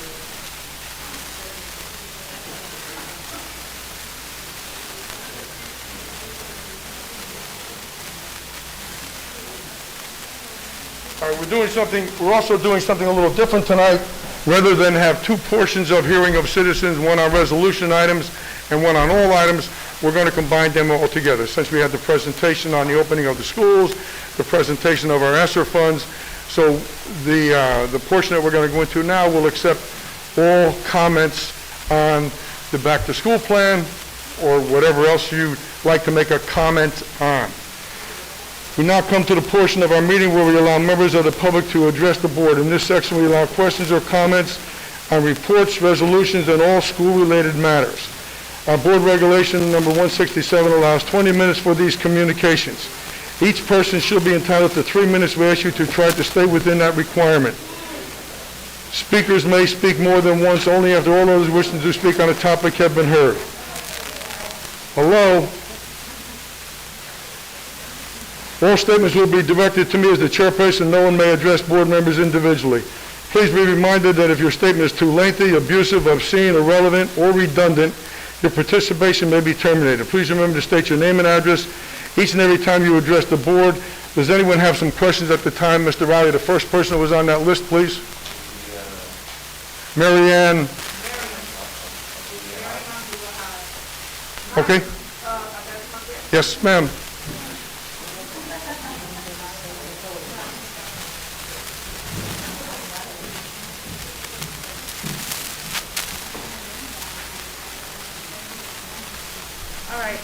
To be honest, I think Let's just be sure that microphone is on, okay? Well, can somebody check to see if the microphone is on? There should be a little button on top. Just slide it over. You got it for me? Thank Okay. you. Thank you. I think that my concerns were kind of answered, is at this point, you know, with this new variant and it being very contagious, it seems like we're going to kind of wait and see what happens. That's what I'm kind of getting from, you can't hear me? Well, I can't take this mask off. Well, that's what I'm kind of getting, is that it's going to be a wait and see thing, but, you know, I just want us to kind of remember, it's dangerous for both the vaccinated and the unvaccinated, and for us not to think that there's any differentiation in that, and trying to keep everybody safe. That's my biggest concern. We appreciate that, and if any one of us are following the news like we know, we have been vaccinated or unvaccinated. Yeah, it's scary.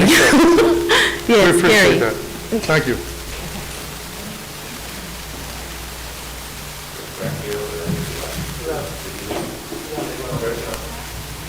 And, you know, before we go any further, and I know some people are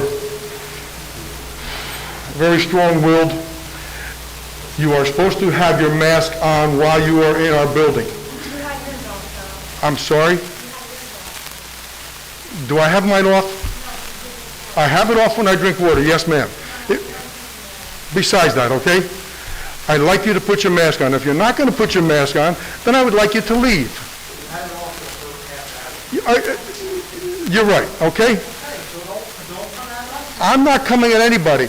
I'm voicing concerns from other people. I said I'm voicing concerns from other people in the audience that feel uncomfortable with people that don't have their mask on. If you don't have your mask, if you're not going to wear your mask, then you can leave.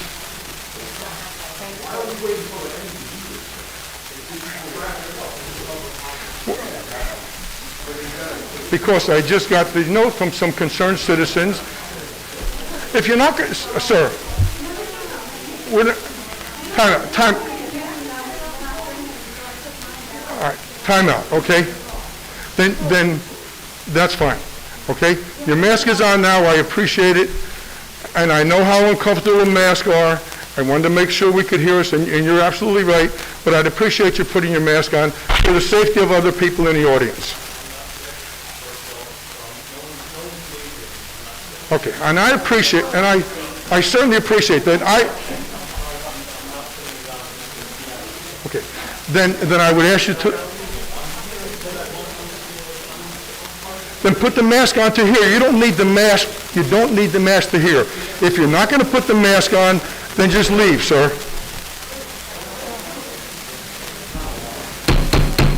Let's not get into this, okay? I'm asking you in a nice way to put the mask on or leave. If you're not, then this policeman will escort you out of the building.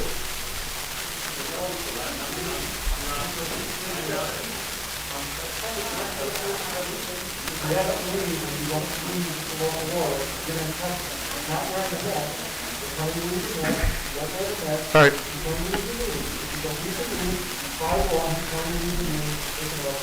We'd rather not get into this, but so you have to leave. Yeah, there's nothing else. I'll put it on. I will follow the lead of the panel here. Everyone knows is okay, everyone else is okay. Is that what you're telling me? I'm asking you to put the mask on. I'll put it on. I'll do as the board is. Thank you very much. Everyone feel more comfortable? I don't. Now you're just being a little bit of a.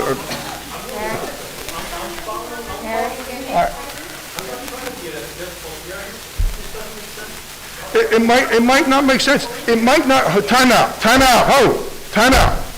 Okay? It might not make sense to a lot of us that sit on the board. Okay? We follow the mandate that the governor gives us. Okay? I'd like you to. You're right. Okay? I'm asking you now to put your mask on. I appreciate what you've done. Ladies in the back, I see. Thank you. Thank you. Miss. Thank you. That's all. And I know it's uncomfortable. I don't like it either, okay? Beside the point.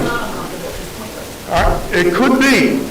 It's not for you or me to decide. Yes, it is. No, the governor decides that I don't. Yeah, right. Okay. Next person, Mr. Riley.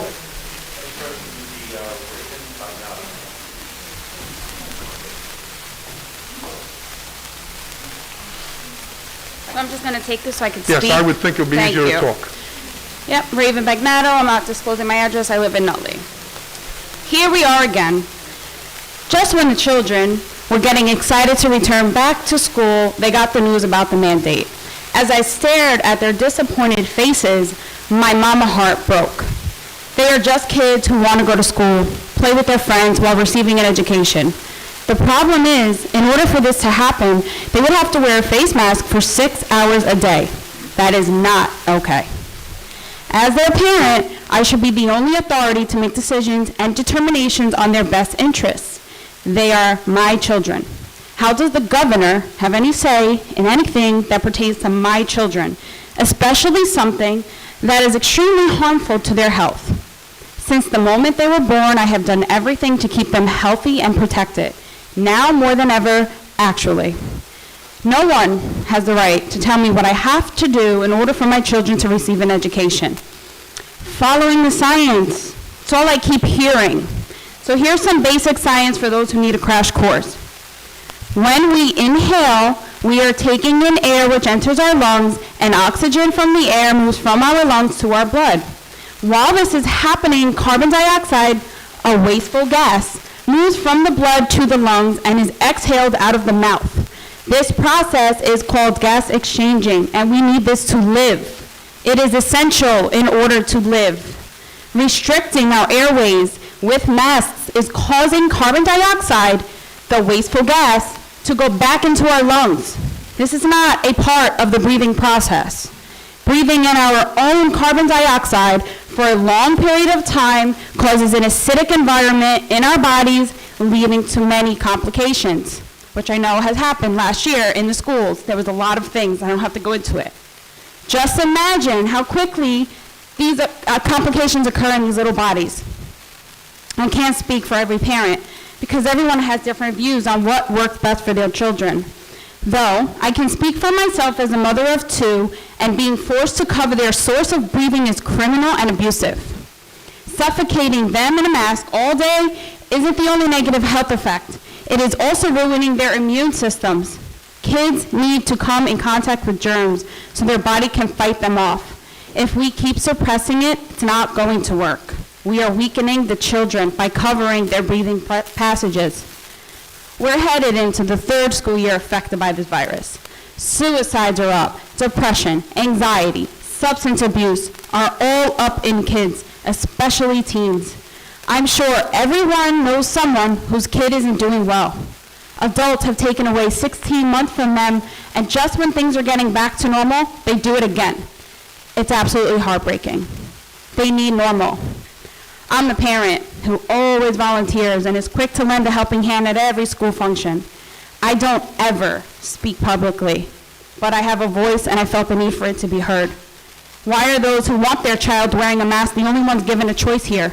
Parental rights should not be taken away from opposing views, period.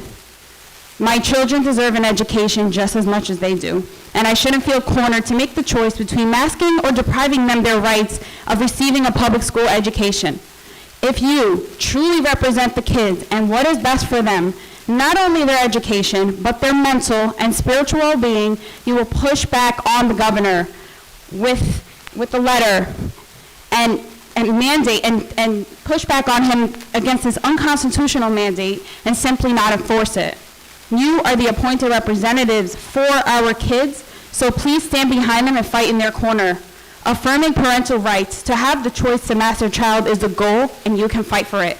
It takes a village. Thank you. Thank you.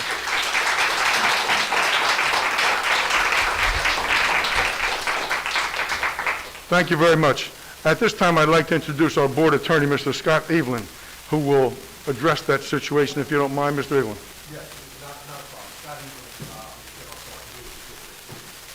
Make sure your mic is on, Scott. I'm not sure it is. You guys can hear me, right? And this board hears your frustration. They feel your frustration. Unfortunately, as the attorney for the district, I cannot. It's really not in their choice, and it's not my choice either. It's not, regardless of what my opinion is individually on it, regardless of what their opinions are individually on it. They cannot go against the governor's executive order without a lot of serious consequences. Now, listen, everybody can work through legislators and do things like that and try to change it. We also have the New Jersey Department of Health. I cannot, as the attorney, ever recommend, regardless of any of our opinions, to go against the governor's executive orders in terms of wearing the mask. And here's another reason too, liability-wise. If, let's say, God forbid, somebody does, let's say they say, okay, forget it, we're going to resist, we're not going to wear the mask, we're going to resist the governor's order. Somebody gets sick, or tragically somebody worse dies, all right, not only are we going to be sued, we're not going to be covered by insurance. Insurance will not cover you if you are going to not follow the guidelines. So it's kind of like it's out of their hand. Listen, you guys have a right to all of your opinions, absolutely. But I'm just telling you, from, the lawyer's perspective, and my advice, to the board, they really don't have the discretion here in order to do anything. It's got to be at the state level. The state level has to change, and they can't defy this. Listen, people identify with your feelings. I have school-age children too. So I just want you to be understanding of that aspect of it in terms of what they can legally and can't do right now at this juncture.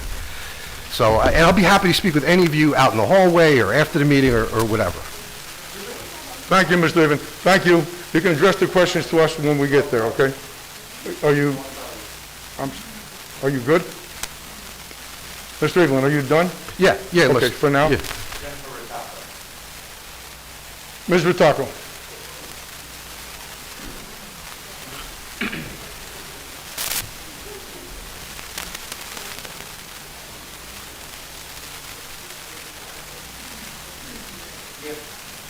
Hi, good evening. Jennifer Ritaco, Valley Road, Nutley. I have 3 questions. So one of my children are going into pre-K. You stated that you guys have tents and picnic tables and so forth. With these small children going outside to have their breaks and their snacks, and they're going to have the tents with the walls, the thick walls like the restaurant, and they're going to have the heater. That's a fire hazard. How are you guys going to ensure the safety of my IEP child not going by the fire heater, or God forbid there's a fight and I don't know, who knows, some child falls into it. How are you guys going to ensure that safety if in the event that that fire heater has a spark or anything along the lines of that, or having little tiny kids going to touch it? That's not what we're going to do, but I'll let Mr. DePisa or Mr. Ferriggi answer what we are going to do. Those particular heaters will be outside the unit. It's going to be a forced hot air system, and the unit will be away from the tent itself. So it's not going to be put inside the No, heater? it will not. Okay, It's against so the fire how- code to do that. Yes. Okay. Yes, perfect. we are inspected by the town, we are inspected by the fire department, and the DOE if they feel necessary to show up. And then how are you guys going to have that forced hot air going into it? Is it going to be forced onto a child in the middle of the winter? Just like a central air conditioning system, just like these units up top with the Okay. vent. And If then- needed, if needed. Okay, perfect. And the other question, so that was kind of like my 2-in-1. The other question that I had is that it was stated, correct me if I'm wrong, that you guys are unsure about having parents go into the school for back-to-school night or plays and concerts and so forth. But last year, when I was picking up my kindergartner, there was random strangers entering the school system for election. So how does that make sense? I felt very uncomfortable as a parent, along with my other co-parents, seeing these strangers walk into the school system, into the gymnasium voting, which is fine, in the height of COVID, while our children are sitting outside having snack, and these adults are going into the gym making their votes. Mr. Ferrer isn't here this evening. He is our security officer. Okay. He works with the county and with the police department. The polling places are at Radcliffe School, at Spring Garden School, and at the high school. And they are separated from the students. You'll find that on a typical election day, like November 2nd, students won't even be in the school. This was a June primary. Yeah. And it was only in-person voting for a very small population of people. So the county and the police believed that they could keep it separate, especially given our shortened school day, and we went forward with that. Again, masked and whatever. It's not that we're not sure about visitors. Right now, there are no visitors in the school. I'm saying that I can't answer about December and March events. Yes, because I wouldn't feel comfortable having my student inside the school with other adults going into it, even though the majority of them were probably parents to begin with, but having strangers and we don't know where they are or who they're in contact with in the Correct. same school as my child. Yep, no visitors currently. Perfect, thank you. Sure. And that's it, so thank you very much.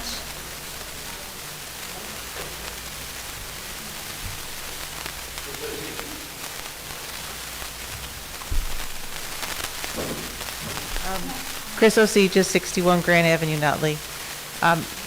Thank you for your presentation. I know that was hard for many of us to hear, but we have to go with what is mandated by us.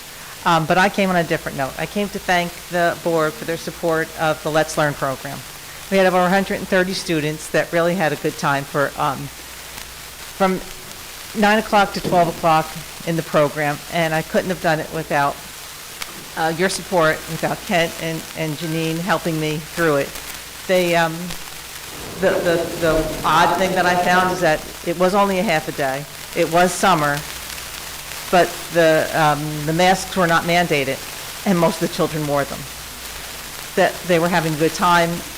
I didn't have many complaints on it, and it did work for us for that half a day. So I wanted to thank you all for your support of the program. Thank you, Ms. Osija.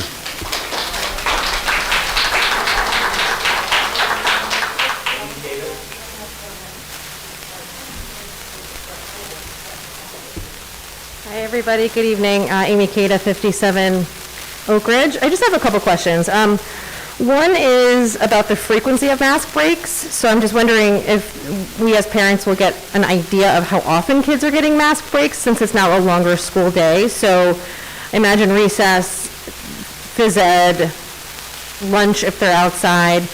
But I think I just would request just a better idea of like what that actually looks like given the longer school day. I did say in the presentation that there is a morning and an afternoon mask break in addition to that in the presentation. I missed that part. That's Thank you. And about how long? You can figure that it was similar to what we did in the spring. The principals built their schedule based on that. And again, I would encourage you to speak to your building principal. Okay. And then... Come up and ask the question. I'm sorry. Instead of talking to each other, when she gets done, that'd be fine. It's interfering with the conversation. I'm sorry, go ahead. That's okay. So that was helpful. I just wanted to get more of a concrete idea. And then the second question is about the teacher testing. So I know this just came down today, but I'm wondering, I think you mentioned in the presentation, you don't know what that's going to look like. So I'm guessing because it's such short notice, we don't really have an idea of who's funding the testing, how the teachers will get tested. And I guess that leads to my part B, which is would we need to be thinking about, like, would that create a teacher shortage potentially if people are in a situation where they're not getting vaccinated, they have concerns about getting the weekly testing? Is there any issue with that in our district? Should we be concerned about shortage? We haven't seen that so far. Again, I'm advocating with Blue Cross Blue Shield to be able to continue the testing that we did on site. It was totally paid for up until June 30th. I'm kind of optimistic that maybe after today's announcement we can go back to that. However, I was provided with a list of free testing sites right here in the area and in the community. So if staff does make that decision not to be vaccinated, there are local places that they can be tested. Again, I don't know what that looks like since the announcement was just this afternoon, but they did provide us that list.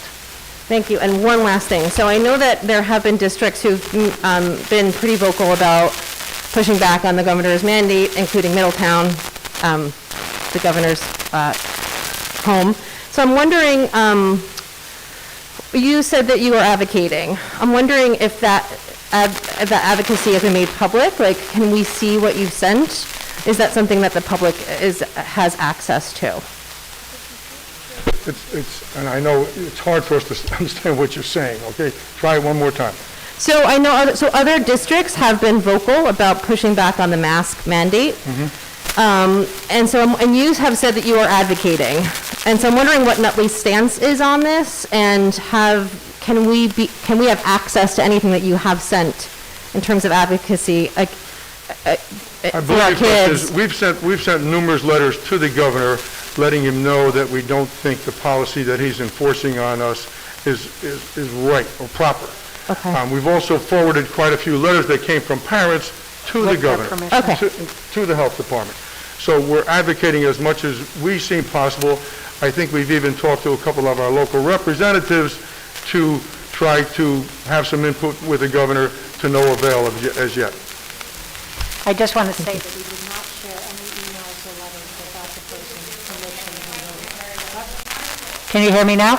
Yeah. I said we did not share any of the community's letters or emails without the person who wrote its permission. Right. Right? So I just wanted you to know that. We do share it with the governor, with the Department of Health.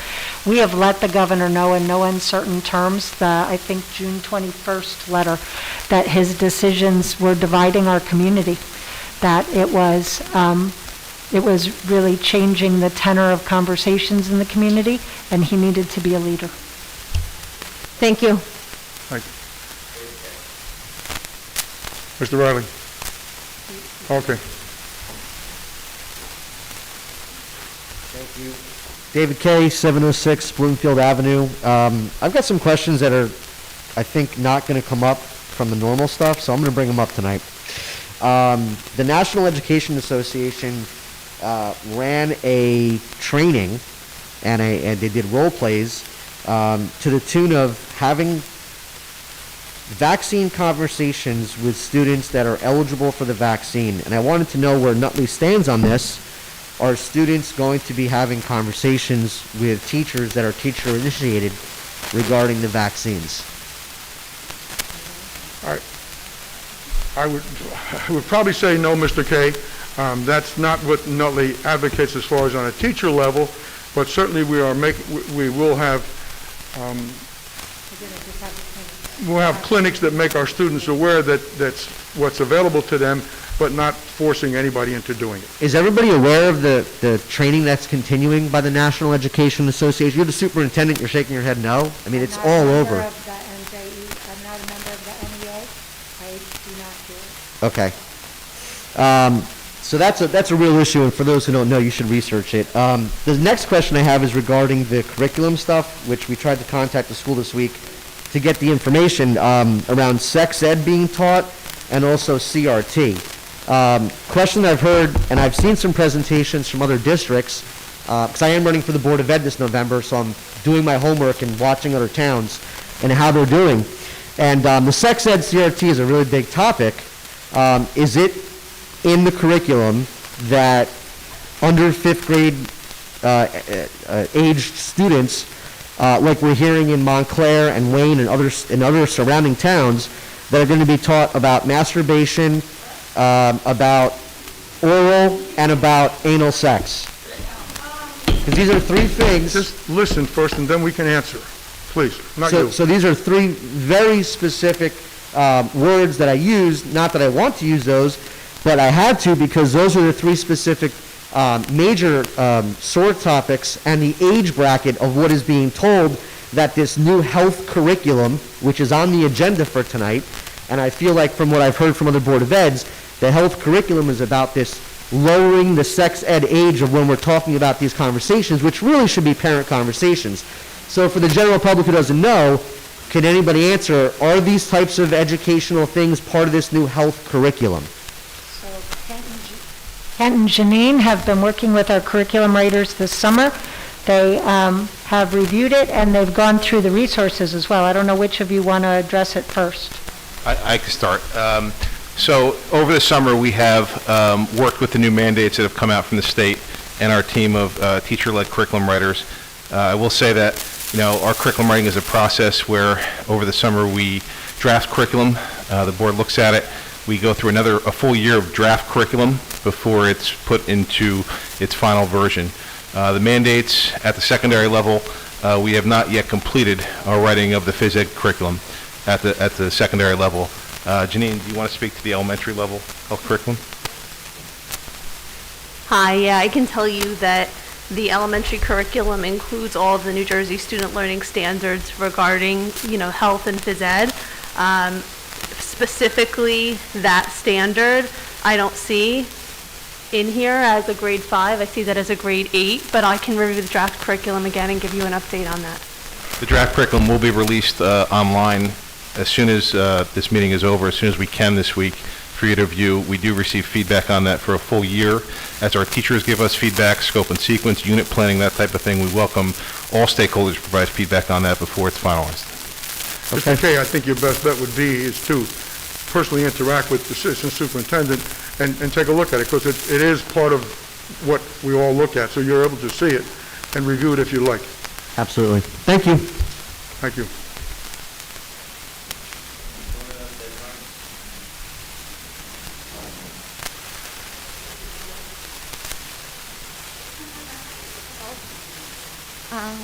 First of all, don't worry about my accent.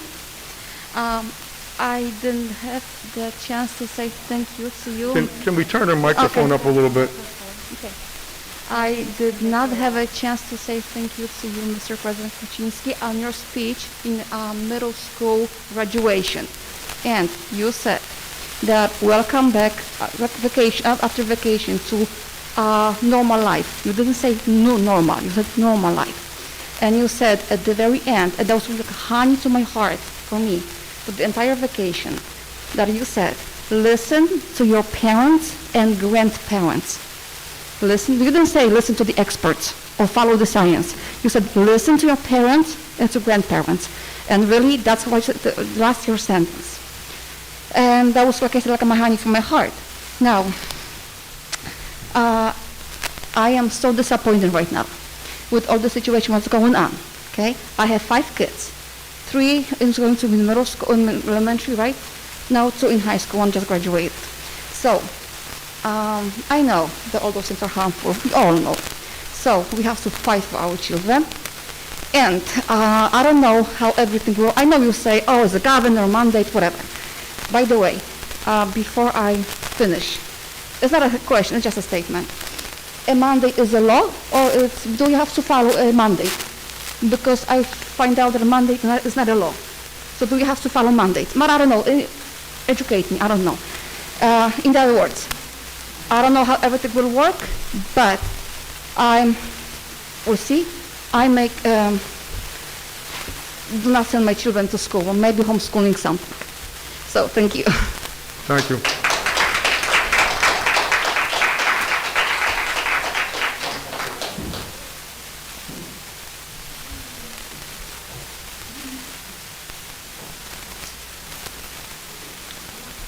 Frank Conterso, 265 High Street. I don't mean disrespect, first off. I honestly, it's been close to 2 years we've been going through all this. Plenty of time for everyone to do some research. I've read a lot of studies on this. This doesn't do anything worthwhile. It doesn't. And I'm not trying to point at anyone in particular. This just doesn't do anything worthwhile. And then to sit here and the mandate comes out for the kids to have to wear it all day at school, it's very, putting it mildly, very frustrating to me to think of our kids wearing these things for 8 hours a day with a break in the morning and a break in the afternoon. So my question is, are all of you following the same guidelines throughout the day? Are you wearing your masks for 6-8 hours a day and taking those 2 breaks? So if I drop in on you at any time during the week unexpectedly, I'm going to catch you all, everyone in here wearing their masks at all times. Because my daughter's taking her mask down for a break and she's gotten the response, we don't want to see your faces, cover your face, which is disgusting that that's the response that she got, was we don't want to see your faces. She's 9 years old. That's not okay. No. That certainly should not have been the response, okay? No, it should not The response be. was, put your mask on, that's it, okay? But I'm sure if you were to stop into our Board of Education office with Dr. Glazer, Mr. DePisa, any one of them, they have the mask on all day. All day. Okay? Okay. So, my question now... If you guys would just listen, we could hear. So my daughter takes her mask off sometimes because she has a hard time breathing with it. She doesn't have a doctor's note. It's not comfortable to breathe with this thing all day. I don't think it's unreasonable for her to take it off. She's been sent to the nurse because she didn't want to wear the mask at any particular time. My question is for the counselor, and can I direct it at? Okay, because Yes. of just comments that you've made that there's a liability to what if someone gets sick because they're not wearing their masks, even though the masks don't really work. So my question is, what if someone passes out because they're wearing the mask? Where's the liability there? What if someone goes to the hospital because they fell and hit their head? That's why there's exceptions in the executive order for people with difficulty breathing, strenuous exercise, those types of things. There's exceptions in there. Exceptions To the mask wearing. That's in the executive order. So if I don't have a doctor's, my daughter doesn't have a doctor's note, she can take it off if she feels like she's having a hard time Yes. breathing, without being told we don't want to see your faces. It says, when doing so would inhibit an individual's health, such as an individual is exposed to extreme heat indoors. So in the executive order, there's all kinds of... Yeah, okay, so, I mean, that came up towards the end of the last school year with the extreme heat towards the end of the year. And we approached the board and we got, no, we're following the mandate. We're not loosening up on that, even though it's extreme heat. I was told that the kids would be rotated out of classrooms if they were not in an air-conditioning classroom. My daughter was not in an air-conditioning classroom. She did not get rotated to a classroom with air conditioning. So I don't know what broke down there. Yeah, that's administrative, how they I understand deal with that. I'm trying to find out, you know, you're looking at one side of things with the liability of As the lawyer, I kind of have to. I get that, but there's another side of it, is my point. You know, you're absolutely right. And the other thing, too, is that also occurred to me, that in terms of not just the liability, and not just in terms of, well, we have to follow an executive order. And it is a law. There's different kinds of law. There's administrative kind of laws and regulations. Then there's through the legislature, things like that. But also, the other thing is, too, we have an obligation to, and I haven't spoken with our union heads, but we also there's clauses in those contracts about health, safety, welfare, and things like that. And if we were to ignore the executive order, we would have a lot of problems with our unions, I believe, but I haven't had those conversations. You know, so that's another aspect that could seriously, you know, the NJEA was behind the executive order. I know that. I'm fully aware of who's behind the executive order. Excuse me, I'm sorry. Yes. You might have missed our first presentation, but whatever classroom your daughter might have been in last year, we've put air conditioners and HEPA filters in every one of our rooms in the school district. Yes. So hopefully that's going to help the problem a little bit. I understood that, and I was aware of it, and I appreciate you bringing that up. So just to go back, the NJEA was behind the executive order. They're in full support, which I think everyone is aware of, that they're in lockstep with the governor on protecting the teachers and throwing the kids under the bus in order to do so, because that's what it looks like to me. And I'm not directing this at you in any kind of hostile, I'm not trying to be, I'm just very frustrated right now. But the kids, and our last meeting I spoke at, you mentioned that the state withholds funding That's an option that they could do. If we don't follow the mandates. They've threatened the board, that's how I understood it. Yes. With funding. So again, the kids are being sacrificed in exchange for money. And it's a very,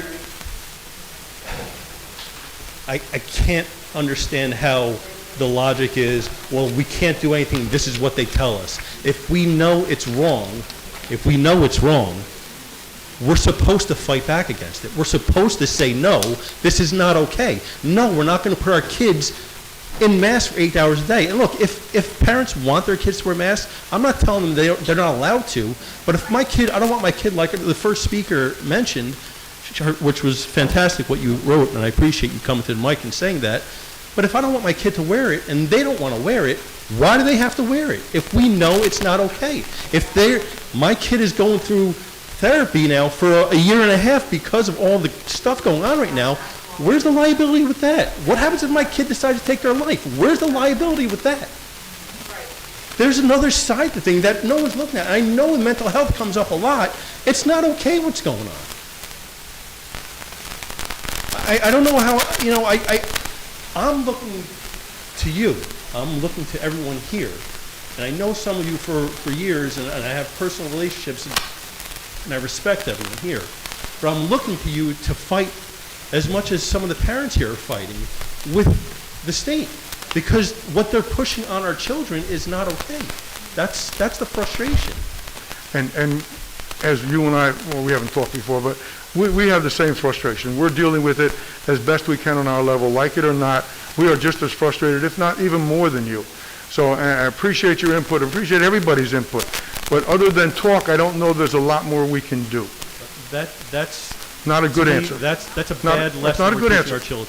It's not a good answer. that, hey, we're told to do this, we have to, even though my kids are And 9 and 7, and they know that this is not okay. I'm sure you understand, a good part of this board has children in the district. I'm fully aware of that. So we're I'm aware of that. dealing at home with the same things that you're dealing I with. want, like the first speaker said, I want the choice, the ability to make the Yes. choice like everyone else has the ability to make the choice. If you want your children to wear masks, fine. I'm not telling you not to. I'm not telling you to follow what I say. But don't take that decision away from me. I appreciate it, and that's all I can tell you.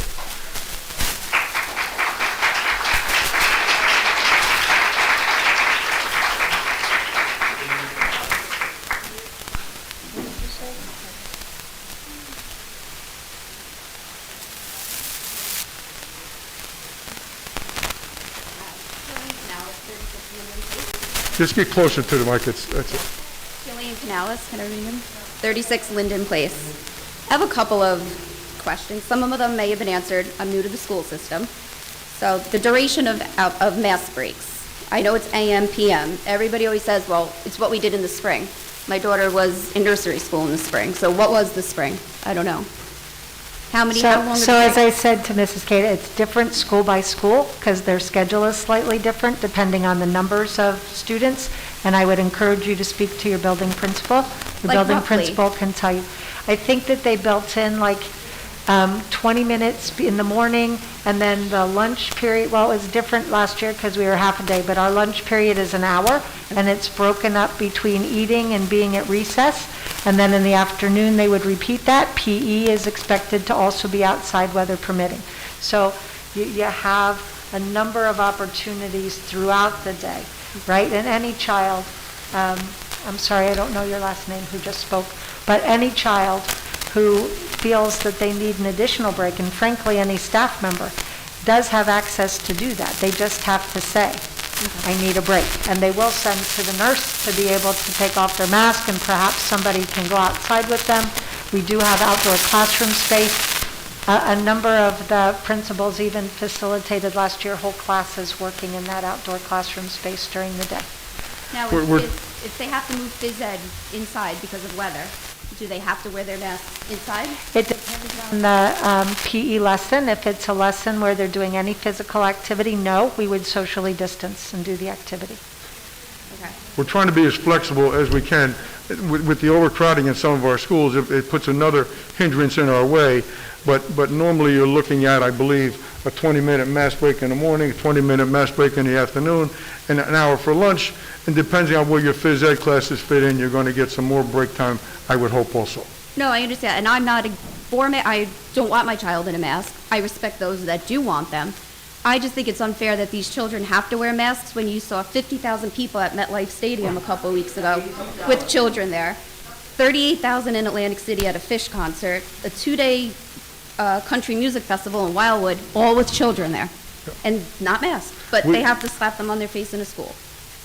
It's We have upsetting. we have the same frustration you do. We see the same news. We know people that went to Met Stadium. There were 180 people, 100,000 there. We have to keep fighting. Like I've seen all over Facebook, Wayne, Brick, Wall, their boards have posted their letters to the state. We're fighting for your children. You should do the same. All of them. They've all posted the letter. So let us know that you're fighting for our children. Post the letter. Let us feel like, you know what, yeah, they are behind us. Because we don't feel that way. Okay. I believe we did. I believe we did post the letter that the superintendent sent, but we can certainly put it out again. It's not an issue for us. My other issue too is the outdoor tents for lunch. I have a 5-year-old daughter. I feel safe knowing she's in a building behind locked doors. It's a crazy world out there. I don't want her going in and out. It takes a child a split second to go their own way. I would like to know she's in a lunchroom in a locked building, safe. I don't want to be 2 blocks away like, oh my God, she's outside right now. Is she okay? Call me a overprotective parent. I may be. But I like knowing she's safe in that. I brought her to that building. I know I want her in that building until I pick her up. So we did walk Mr. Parigi, Mr. DePisa, Mr. Bania, myself, the fire chief, the code officer, the principals of the building. The tents are sited in the most secure areas, either behind the buildings, away from the streets, behind a fence, right, in most cases. We also work very closely with the police department. We have a program, it's a radio program. They are assigned to a school. They actually get out of the car. They walk the buildings. We've let them know what our plan is for the fall. That is part of our security program. We have 3 security officers here in this district. We actually brought a third one back full-time just for the fall to be able to help with that monitoring. I will tell you that security is a huge issue for us. If you're new to the district, you might not know how many inroads we've actually made in the last 3 years. And I will tell you, with school coming back in session, you're going to find that all of that comes back with it. That we have Raptor door monitors for visitors where you put in your driver's license. We do work with local police. We have secure entrances. The last building is the Yannicka secure entrance that Mr. Ferrer talked about in the Finance Committee report. Your child will be safe in school. But I think it would be a good idea to talk to your school principal also. And the whole other thing with the tents enclosed, it's basically just bringing the indoors, outdoors. It's the same thing. I've eaten at indoor tents. I'm like, I'm inside. It's the same thing. It's just the perception, like, oh, look, it's outside. Like, and with the tent, like, you said when it gets cold, there'll be heat in November, but it can be cold in October. It can be whenever we need it, we're ready for it. But what about when it could be 100 degrees in September? What about when it's hot out? Is there going to be air pumped in there, or will they be moved back inside? When you're outside, the air isn't the same. You know, when your children are outside But that's playing. what I'm saying. Like in September, you could have a 95-degree day, or it could be 80 degrees but ridiculously humid. That's right, and that's going to be what it is. That's the price we're going to pay to be in school full days. So my child has to pay the price and sit in. I guess you're not understanding what I'm saying. We have air conditioned all of these buildings. We've put in the HEPA filters. We've increased the ventilation. This is New Jersey's, but it's a tent that has sides that go up that have, But that doesn't cool them off on a 95-degree day. It's not, okay, we're not gonna. No, I know there was a 5-year-old at Radcliffe last year that had to have an ambulance called because they had a mask on outside. She did not. She was at a graduation. It doesn't matter if it was graduation or lunch or recess. All right, your point is well taken. I just mentioned to Dave, maybe we'll look at doing something further for some ventilation with the tents outside, even though they are open when we want to try to get some airflow. It's not an easy fix, but we'll try to do it. I just wanted to know if, like, on a hot day, would it be moved inside? And I appreciate it. It's a good concern. Okay, thank you.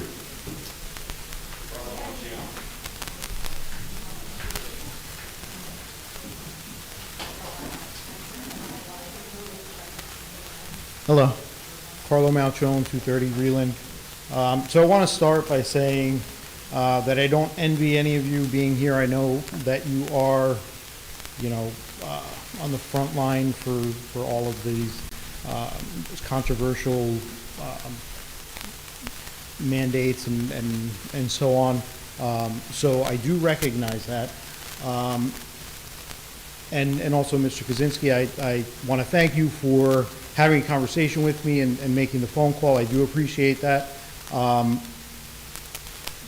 But despite that, there's still a lot of frustrations that I have and that many of the other parents have as well. And there's 1,000 things I could talk about. But one that I had emailed about twice, and I know Dr. Glazer, you were on vacation. I had an auto response. So, and I still didn't get a response from my second email about sending a letter to the governor. Okay, they can't punish you for saying we do not agree with this. And, you know, I know there's people on both sides of the aisle. There are some that are all for it and want the mandate. They want their kids in masks all day, and they're more comfortable with that. But there are many who are not. We sent our kids to the summer program here at the middle school. We dropped them off. None of the teachers had masks. You gave them the choice, and none of them wore masks. You gave the kids the choice. Majority of the kids did not have a mask. If that doesn't tell you what your community wants, then I don't know what does. And you clearly understand the mandate was not in place at that time. I understand Okay, that. My okay. point is that you understand that tells you what your community wants. You're representing us. You must remember that you are representing us. So if your community and the teachers, as I said in the letter, teachers are not going to come up to the board and say, this is bullshit, I'm not wearing a mask. Don't make me teach these poor kids. I'm trying to teach them how to read and write with a mask where they can't see my enunciation. They can't understand, my voice is muffled.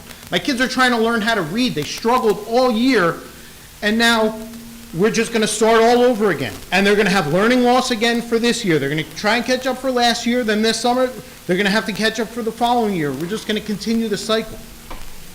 There could be no recourse for sending a letter to the governor and saying, we don't agree with this. There's 12 other districts that have done it. There's 12 that I know of. And, okay, and you had said, and again, I appreciate that you sent me the letters that you wrote from the board, but those letters just said, what do we have to do again? It wasn't like, this is keeping our kids out of school, our kids are home, our kids are being all virtual because of your mandates, and they're suffering because of it.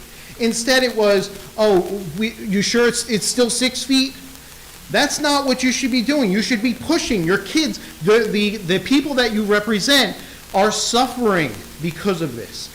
And it's your job, the same way we're here badgering you guys, you need to badger the people that are in charge. And if we could go to the governor and do the same, we would do the same. You guys are higher up, you have more power, more of a voice, so it's your job to speak for us. And also, you're saying, okay, the people on the board, many of them agree. If you agree, why are you going to give us trouble about putting our mask below our nose? Why are you going to bother us about it? No, because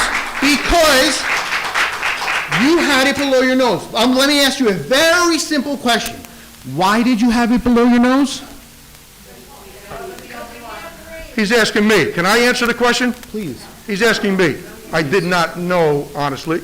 Mr. Okay, Kaczynski, you asked me, I'm telling you. Every All right, meeting. thank you very much. No, I'm not done. I'm not done. Okay, well, I'm then being just continue on very with something else respectful. rather than teeing on me. I'm not. I just thanked Then you several what- times. I what's thanked your- you several times, and all my every time I spoke and every time I email, I say respectfully, and I mean that. And I respectfully ask you to continue to the next comment, if you have Okay. one. Yes, the comment about you guys that you're all wearing the masks, that you all wear them at the same time. Mr. DePiz, I just saw you outside in the hall with the mask off. You're telling me you wear them all day long. It's hot, right? Isn't it hot? Isn't it annoying? All right, please, okay? My point, please, you can't. That's not going to get to your point, okay? Okay, my Picking point is, I tell my children, if you get hot, if you want to take your mask down, you take it down so you can breathe. So you can breathe. That's it. So you can breathe. Not so you can be disruptive, not so you can cause a disruption, just so you can breathe. My request is that no teacher tells the kid to put the mask above their nose. Never. Because you're telling me that this is an air-conditioned room. This room is stuffy. This is an air-conditioned room. We're here because this is such a beautiful room to have a meeting in. It's not, it's still uncomfortable. It's still uncomfortable. Okay. So even if there are air-conditioned rooms, these are hot. They just accumulate moisture and germs, as we all know, as the science says. Okay? So please, I'm asking that you tell your teachers, and I'm going to tell my children, if you need to breathe, you pull the mask down.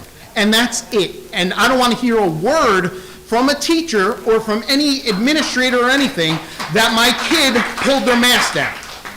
Okay? You don't need to tell the governor. Don't go tell him that, oh, my kid pulled his mask down. Don't take away their funding. right, They thank can you. keep the funding and let our kids go to school. Thank you very Let our much. kids eat inside instead of under a tent. Thank you very much. Thank you. Thank you, and Respectfully- again, respectfully. Respectfully, I thank you. Thank you for what you're doing. Thank you.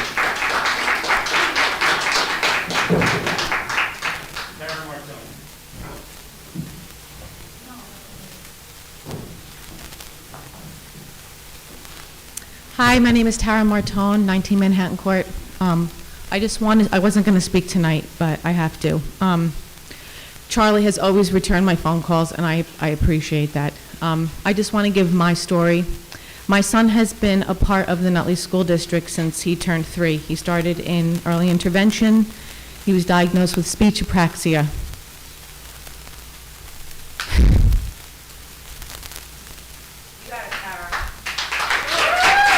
He overcame speech apraxia. The school gave him speech 3 days a week. I paid privately 2 days a week. That was a recommendation, 5 days of speech.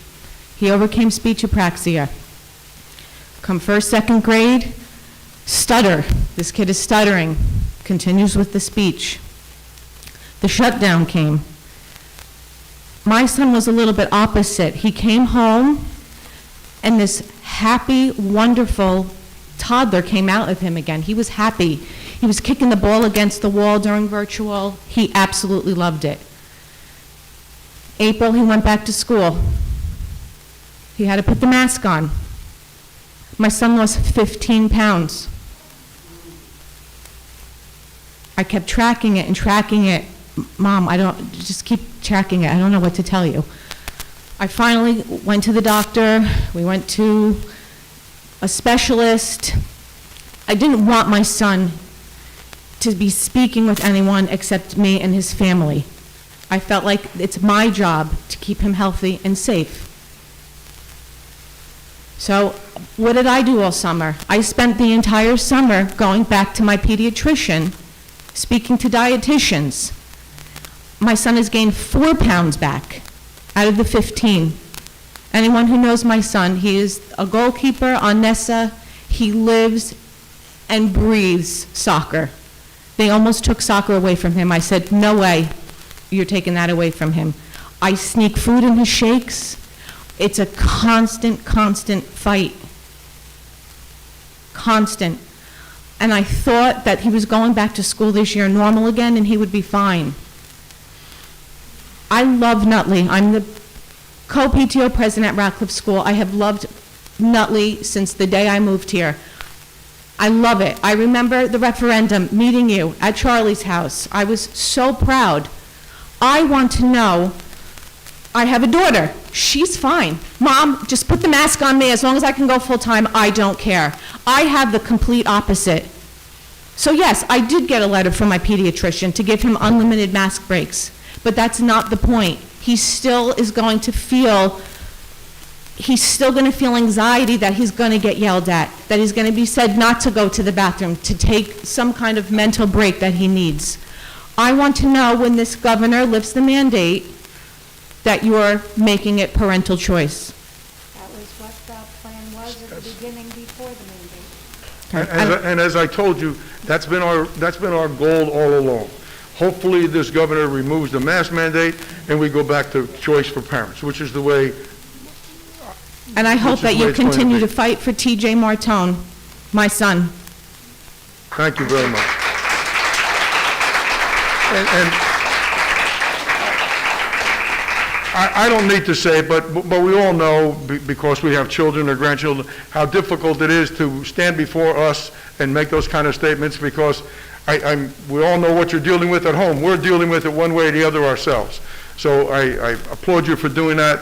I feel for you that we have to do all of this as a community.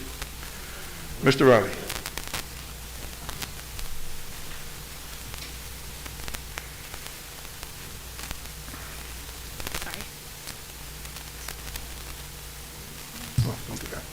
Hi, Melissa Churchill. I know. Like, now what am I going to do with it? I'm 131 Brookfield Avenue, and I'm going to just share my son's story as well, just to kind of piggyback off the woman in front of me. I have twin boys. They have a slew of special needs. reading issues, things like that, but they also have sensory processing disorder, which I'm sure a lot of you are aware of. They have a difficult time keeping the mask clean and dry on their face, and they have to be in school. They cannot learn on a computer with all their medical and learning difficulties. So last year they had a hard time doing that, and they both came down with strep throat within a few weeks of us being back in hybrid learning. And we went to the doctor, and they put us on antibiotics to treat the infection. As soon as they went back to school, they contracted strep again within like a day or two of being off of the medication. So we went back to the doctor again, and she advised us that it was most likely caused by wearing a wet mask. My son has sensory processing disorder. Anything that's around his mouth, he is licking, he is chewing, he is sucking on. And I know I'm reaching out to my pediatrician, and I'm going to look for an exemption, but I'm also speaking out for the parents who maybe don't have that diagnosis and need to be heard about their children needing to chew or licking and the risks that come with that. So it took us 3 rounds of antibiotics to kick the infection for good, and the last one required them to be on a really strong antibiotic that was hard on their system, hard on their stomachs. While they were contagious, we weren't able to go to school in person. So my son Benjamin missed 5 days of school, and I had to teach him at home, which I'm fortunate enough I'm home and I actually have an education background, but most parents don't have that. And if I had not been able to do that, I don't know where he'd be educationally without that extra help, especially since he has a reading disability. So with that being said, I want to ask the board, especially since there's teachers coming, or parents coming up here and saying there's discrepancies between what each school is doing and what staff is doing. Is there a mask implementation policy that's written for staff and nurses, and that outlines what they can do to keep our children safe from the negative side effects of wearing a mask? And that can be, what do they do if a child's face mask is wet? You know, my child can't always navigate that on his own. Will the students be allowed to? I know you said that they can go change their mask out, but can we get that, what you're saying, in writing? And so that It's part of the longer policy, that 1648 that Mrs. Quirk talked about, that's being replaced with 164811, which basically There is a says policy, yes. the same Okay. thing, but no remote learning. That's what came out of the policy. So the masking is, and I'm sorry for all of you that will take exception to this, the masking is that you have to wear the mask snugly over your nose and mouth, that if it gets wet, like I said, any of those things, we have masks to replace those. Many parents actually send extra masks because that's pretty typical of young children, sensory disorder or otherwise, and it's kind of gross, right? You don't Yeah. want to wear it all day. And our school nurses, you know, also, they have the extra masks, they have the opportunity to have the children without the mask on. Again, I have to assume if your child has special needs, there are people that are aware of those needs. no one ever helped him change his mask all last year. And I love Antiqua, and I don't blame the teachers or the nurse 100% because they're busy, but these children cannot advocate for themselves, especially these kindergarten and these special needs children. They cannot advocate for themselves. They need the teacher to come beside them and say, little one, your mask is wet. And they're not all of them are doing that. My son Benjamin in his resource room was yelled at for not having his mask, and my son wears glasses, so she's asking him to read, and he's fogged up, he has a learning disability, and he can't breathe.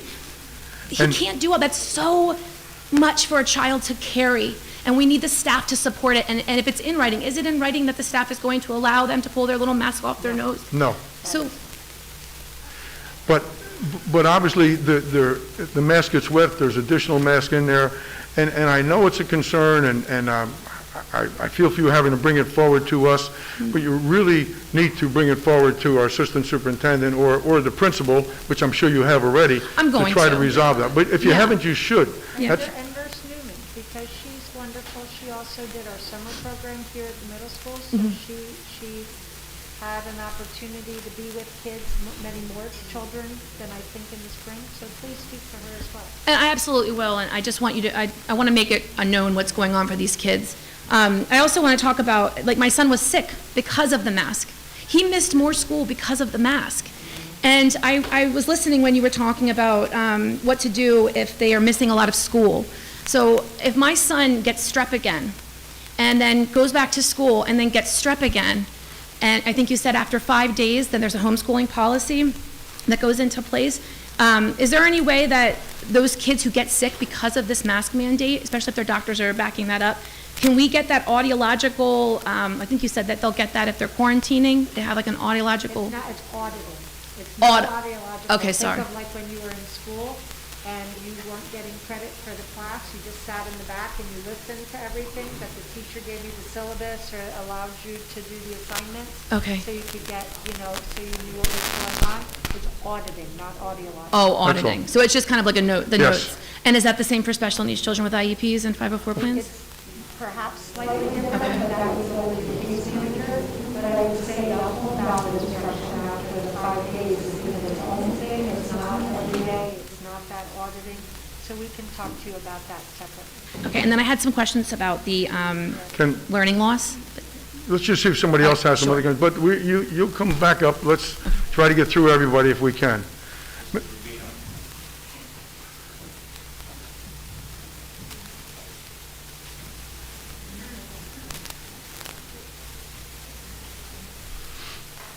Joan Rubino, 48 North Road. Masks for children are cruel and unusual punishment.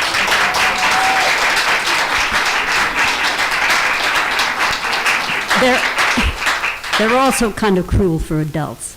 But I want to make sure I got this right. You people say you wear your masks all of the time, and everybody in the system does that? I can't answer. They asked if I did. I do all day. Does everybody in the system do it? We're not in the system. They No, are, all okay? they- We have other lives besides this. All right, because I had occasion to go to one of the offices, and the young lady came to the door with a mask, and I said, "Do you wear these masks all day?" And she, "Oh, no, only when people come in." So, Is she alone? no, there were other people in the office. Then I can't answer. Okay. Okay. Also, I agree with the gentleman who talked about the masks being absolutely useless. Now, there's a lot of pros and cons. I suggest that maybe as a project, a science project, the students in the middle school, the high school, could investigate and send their recommendations to the governor. Because these viruses are so minuscule, they're smaller than a speck of dust, and they can get in, and these masks are absolutely a waste. That's my opinion, but also the opinion of many others. So I think that, also, you said that you did send a letter to the governor, and these people have posted, they say, and I do have some of the letters that were sent, and one in particular from Brick was outstanding, that they sent to the governor. And I think that if you, as the superintendent of schools, could gather the people in this area and get together and do a combined letter to send to the governor that this is an outrageous policy and it should be dismissed. Thanks. Thank you.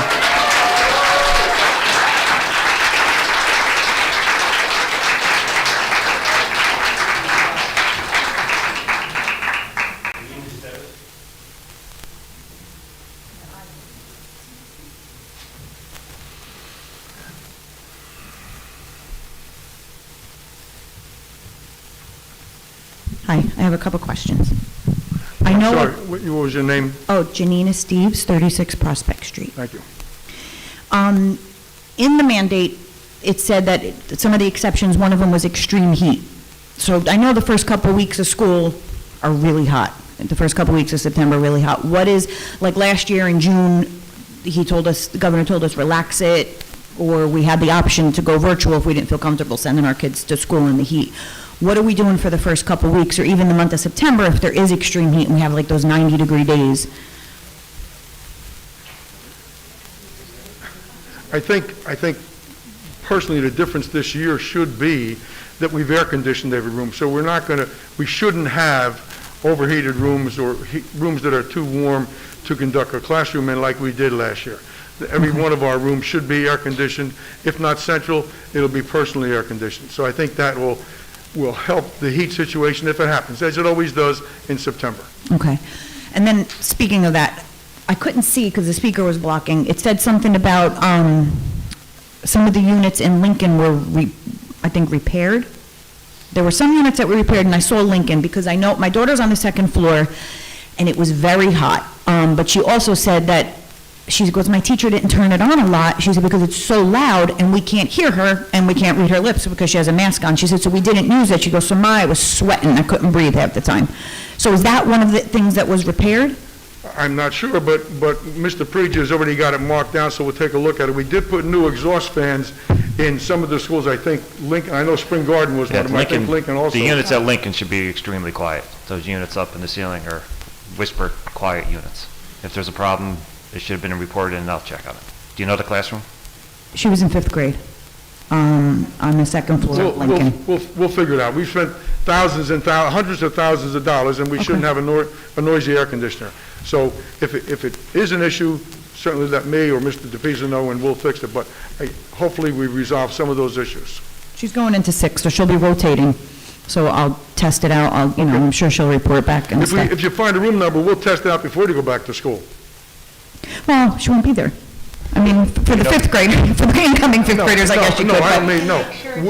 We'll go there and check out the room. Do you know the teacher's name?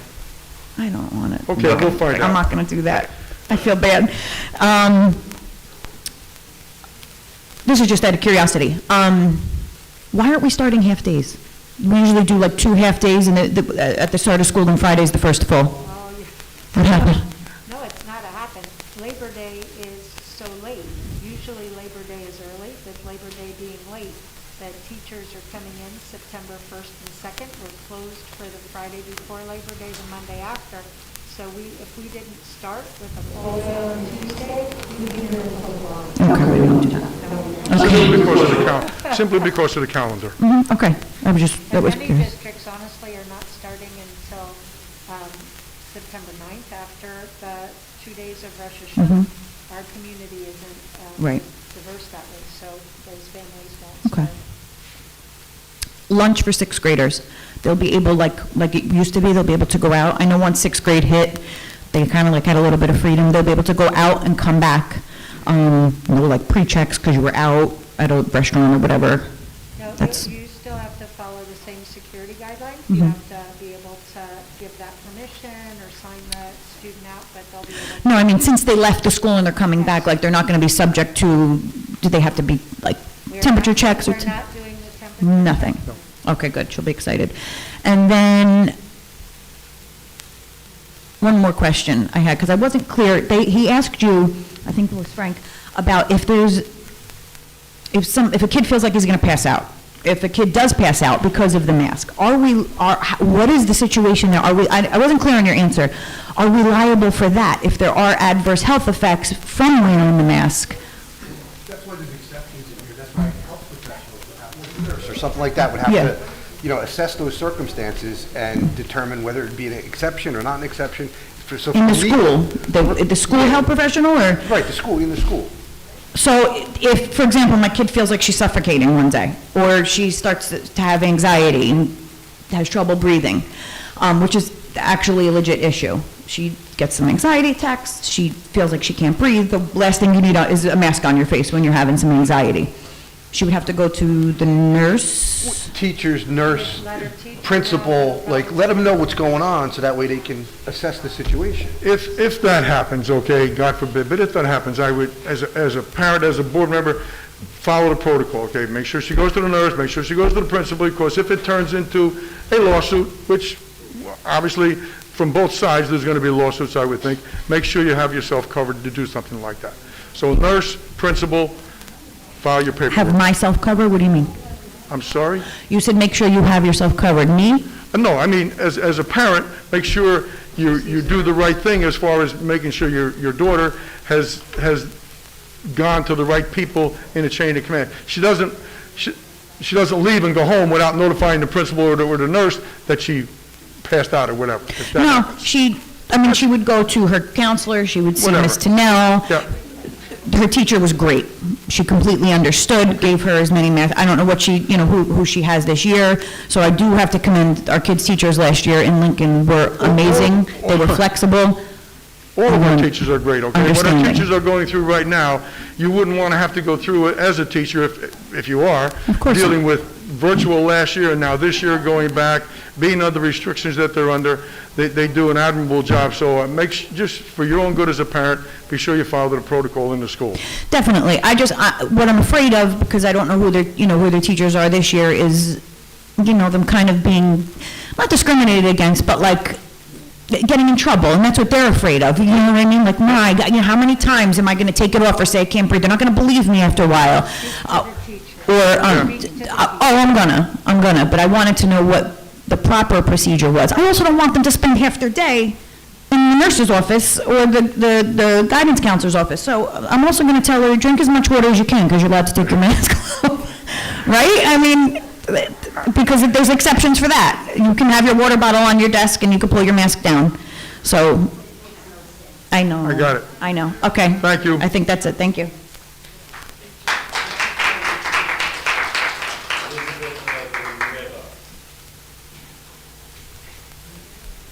Hi.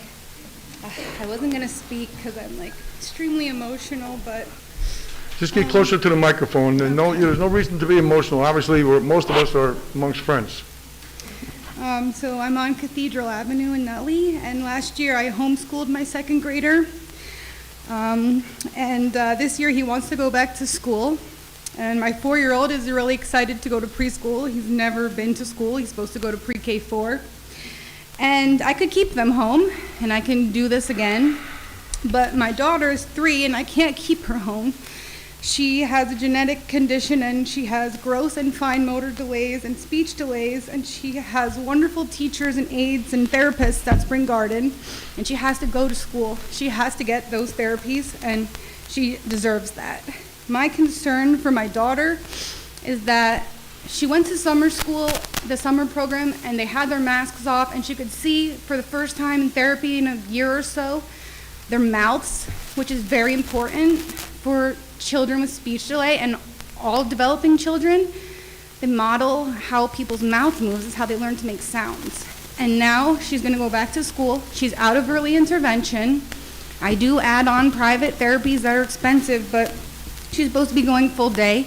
And now everyone's going to have a mask on, and it's not fair to her that she can't see their mouths moving. So, Mrs. Quirk, Your microphone is off, by the way. I'm actually asking Mrs. Quirk, she's not wearing it to me. Where do you get those? Kristen, where do you get them? For what it's worth, one of our board members has a mask that's is a plexig. This part of it is a plexiglass. I mean, I've discussed this with her therapist this has been going on forever. They say they fog up. No, not this particular one. Actually, I work for early intervention. Oh. And I work with students that have to see my mouth because I teach them as well. And I bought them on Etsy, and it's just really, it's plastic and it comes lower, and it's a regular mask and you can see my face. So it's a mask that fits the, Yes, the but guidance the lips are visible. for a face mask. Yeah. So why don't all the teachers have them so students learning to read can see their mouth, so they can see their facial expressions, so they can see their friends? Again, it's a personal choice, okay? Even like it or not, it's a personal choice. We have personal choice now? The teachers do wear the face screens. With a mask under it, though. Wearing a face shield with a mask under it is no longer clear. Yep.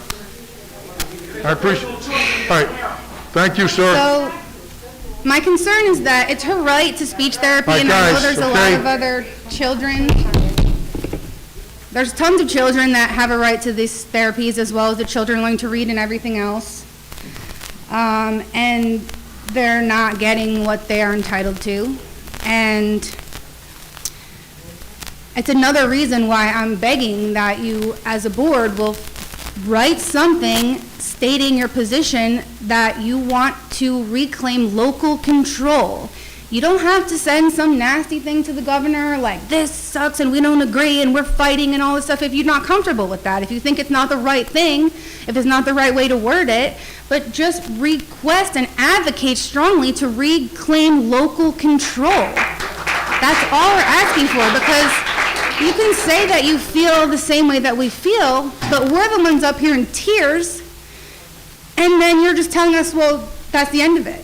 And it can't be the end of it. Thank you.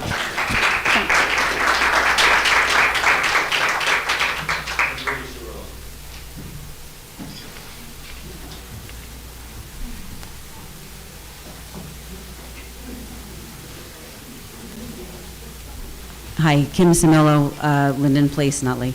I know that this question was asked already, but I wanted to know again, because it wasn't really answered, is CRT going to be incorporated into the curriculum this year? Say it again. CRT, is it going to be incorporated into the, I mean, critical race theory, will it be incorporated? We've answered that at 3 board meetings now. Okay, well, I didn't come to them, so can you answer it again? That's okay. Thanks. Critical race theory is not part of our curriculum. Okay. We teach history, we use primary sources, we teach children how to think, not what to think. As Mrs.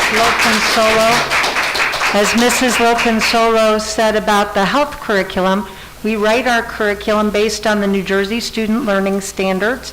At this time, there is no critical race theory as part of those standards. There's nothing mentioned as part of that. There is no,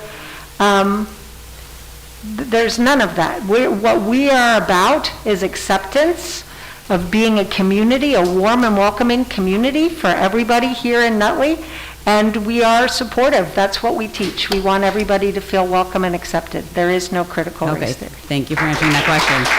And my only other thing to say is I just want to stand up here and advocate for my child. I need to say her name, Lily Samillo, 9 years old, and I need Nutley to fight for her and to not have to wear a mask every day. Thank you. Thank you.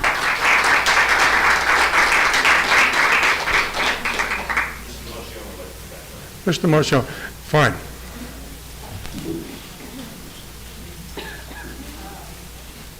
Oh, thank you for hearing from me again. Again, and I think I lost track of my earlier point. In part of the frustration that's being, this mandate being put on the kids and being pushed down, top down, pushed on the kids. We know, and you don't have to answer, but we don't wear the masks all day. As adults, as adults in society, we go in our office, we take them down. If somebody comes in, maybe we pull it up a little bit. We know that, okay? So I'm not, forgive me for calling anybody out, I'm just trying to make the point that it's different if you're a student in front of the class, and I've had that, my girls tell me, you pull the mask down and the teacher tells you to pull it back up. There's no one telling an adult that's sitting in their air-conditioned, their nice, comfy air-conditioned office to put their mask back on, okay? So my frustration is because they're getting the brunt of this, they're dealing with the majority of the detriment of sitting in these masks. And I know they're uncomfortable. They're difficult to breathe in.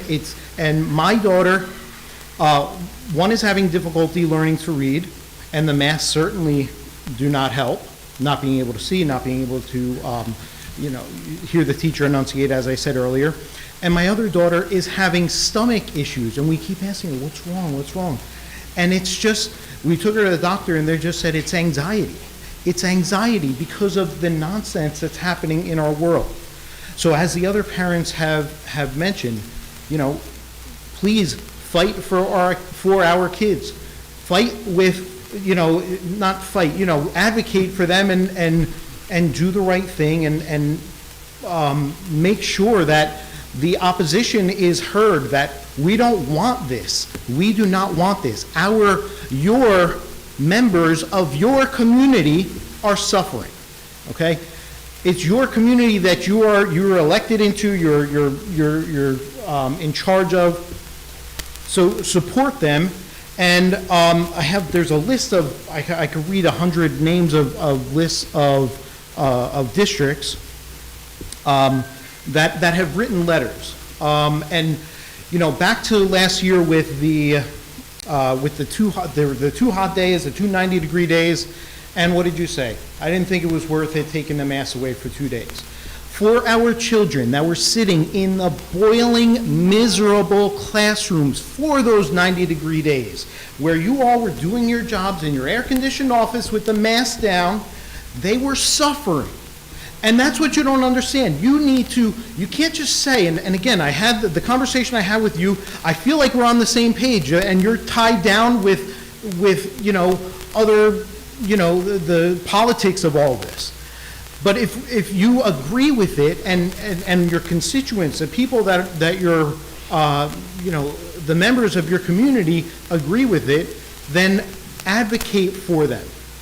And that was a total dropping the ball, because you can't say you're advocating for the kids and then not give them the option to take the mask off. And the reason I'm bringing that up is because moving forward, we need you to be aggressive in opposing this and getting rid of these masks. Because unfortunately, and thank you so much, Dr. Glazer, I appreciate that you shot down CRT. That would be another issue that you'd have to battle, okay? I appreciate that sincerely, but there's a lot of nonsense going on. And again, as I said in the beginning, I appreciate, and I don't envy any of you that have to be up here and dealing with all this.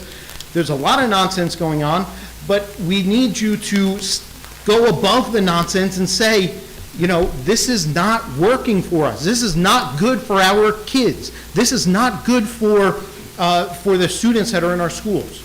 The governor made an announcement today. He said, I think there's 13 or 20 children in the hospital with COVID, which is tragic. Of course, nobody wants any child to get this. Nobody wants any child in the hospital for any reason.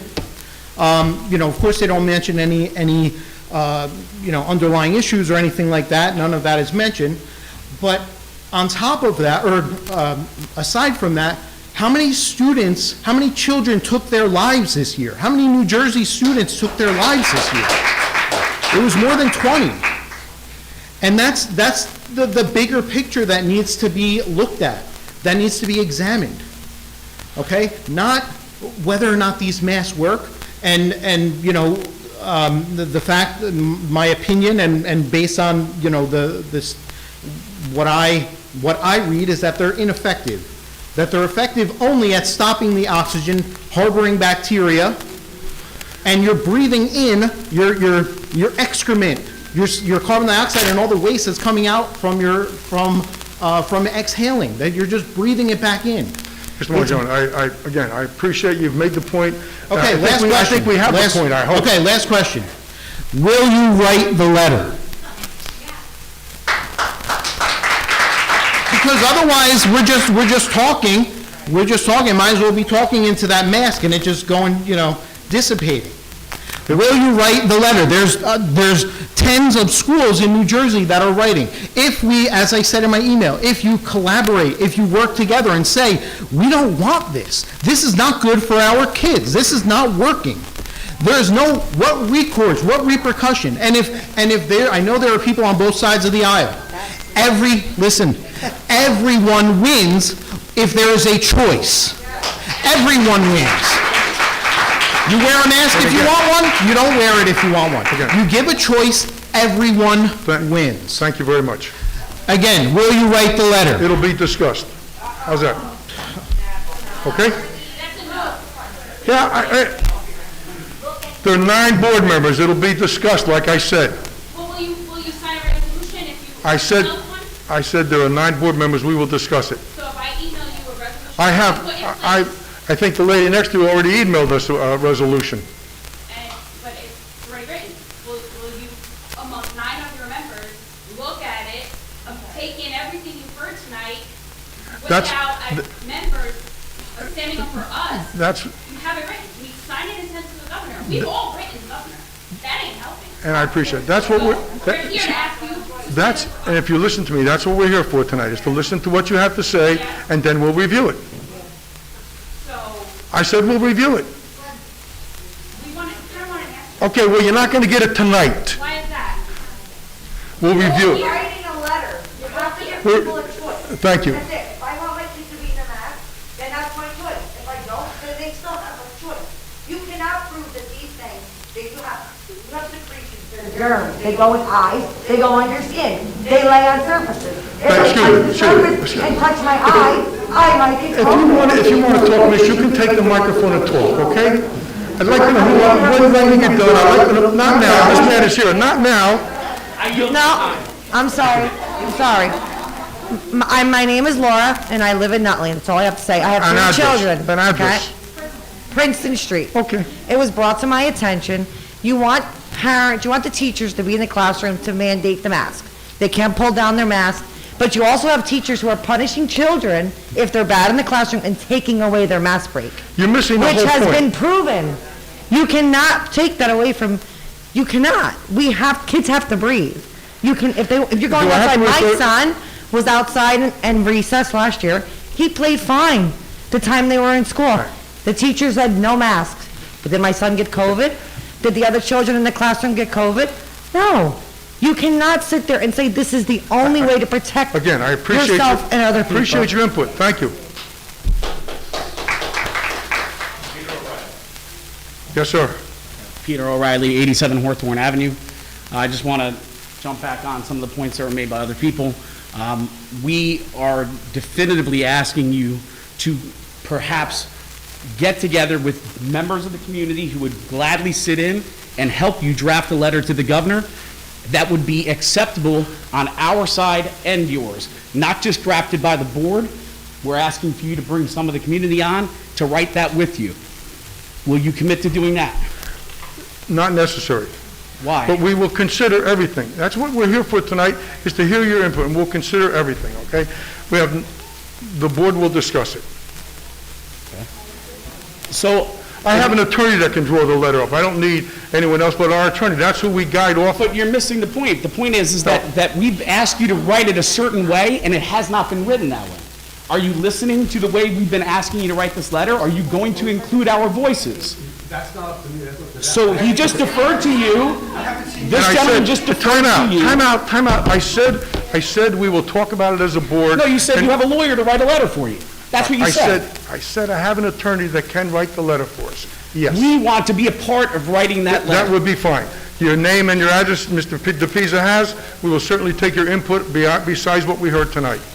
How much more can I do? We have your input, we want to take a look at it, and then we'll see what we're going to do. What you did is you moved past what I asked you, and you said you had a lawyer to write a letter for me. Okay. That's what you did. It's a play on words. I said that I have a lawyer that can write, he's able to write the letter. I understand you have a lawyer, but we want to be a part of that process. That's fine. And we should also then create a resolution to join hands with the other townships in New Jersey who have written very strong letters. Listen, please. Your audience is losing half your conversation. We are asking you to join forces with the other towns of New Jersey who have written letters, very strong-worded letters, that are defending our children, and we want you to represent us with them in an alliance so that we can show the governor in numbers that we do not agree with what you guys are putting our children into. Thank you. Lastly, the masks. They say them right on the box. Most of the boxes that we buy at 7-Eleven, the ones that we were handed out tonight, that they do not protect you from COVID-19. It's simple. Unless you are wearing a medical mask, N95 or above, or you're using a scuba, a breathing apparatus, where you're getting fresh air, we are all sitting in the same cesspool of germs right now. These do absolutely nothing. The science is there, and there are science deniers. And if you can be on one side or the other of this. You can certainly wear a mask if you'd like to, just like you can wear a shirt. The idea that we are just following this blindly is insane. That'd be as much as saying that we're going to send our children to school with no pants because the governor told us to. It's silly. It's absolutely silly. We need to look at these things realistically, wholly, and as a group. Although you have been put on the board by us, we have the availability to take you off the board as well. And we will do that if you do not start listening to the points and the things that we're asking you to do. It's very simple. Thank you.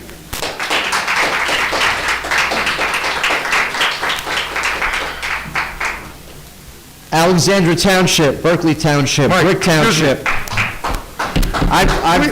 We have the same list you have. You don't. I probably do. Listen, Robert's Rules, 3 minutes public comment, please. Because I'm running for the Board of Ed, because I intend to make a difference in this town. Uninterrupted 3 minutes, I'm being respectful. You're on the board, go ahead. Alexandra, Berkeley Township, Brick Township, Camden Diocese, Cedar Grove Schools, Clark, Clearview, Clinton, Colts Neck, Delsey, Fairlawn, Flemington Raritan, Franklin, Freehold, Garfield, Glassboro, Gloucester, Holmdel, Howell, Jackson, Lacey, Laurel Springs, Lenape Regional, Little Silver, Manasquan, Manfield, Marlborough, Medford, Margate, Marlborough, Middletown, where the governor's from, Monroe, North Hunterdon, Phillipsburg, Punaqua, Plumstead, Reddington, Shaban, South Regional, Stratford, Tabernacle, Tewksbury, Trenton, Voorhees, Wall, West Hampton, West Milford, Wanacue, and Wyckoff are the towns that I have, and I'm sure the list has grown. Now, here's the thing that I want to bring up, and this is for the board or for the attorney. I don't really care at this point, but I'm going to put it out there. Because I'm intense about running for the board and making change in this town, I've been watching other townships for the last 3 months on how they run their Board of Ed meetings. And what I've found to be a complete difference everywhere else in the state, except for Nutley, is the following, and I've been unable to figure out why. Every other Board of Ed allows the Board of Ed members to actually speak at the end of the meeting or after public comment. And I have yet to find anywhere in Robert's Rules or in the Nutley bylaws, which I've scoured many a times, where and why only you, Mr. Charlie Kaczynski, is allowed to speak when there are 8 other members that I know the public would absolutely love to hear, and to the point of voting right now publicly, like other towns have done in the last month at the Board of Ed meetings, will you go around the horn and take a public vote about writing the letter?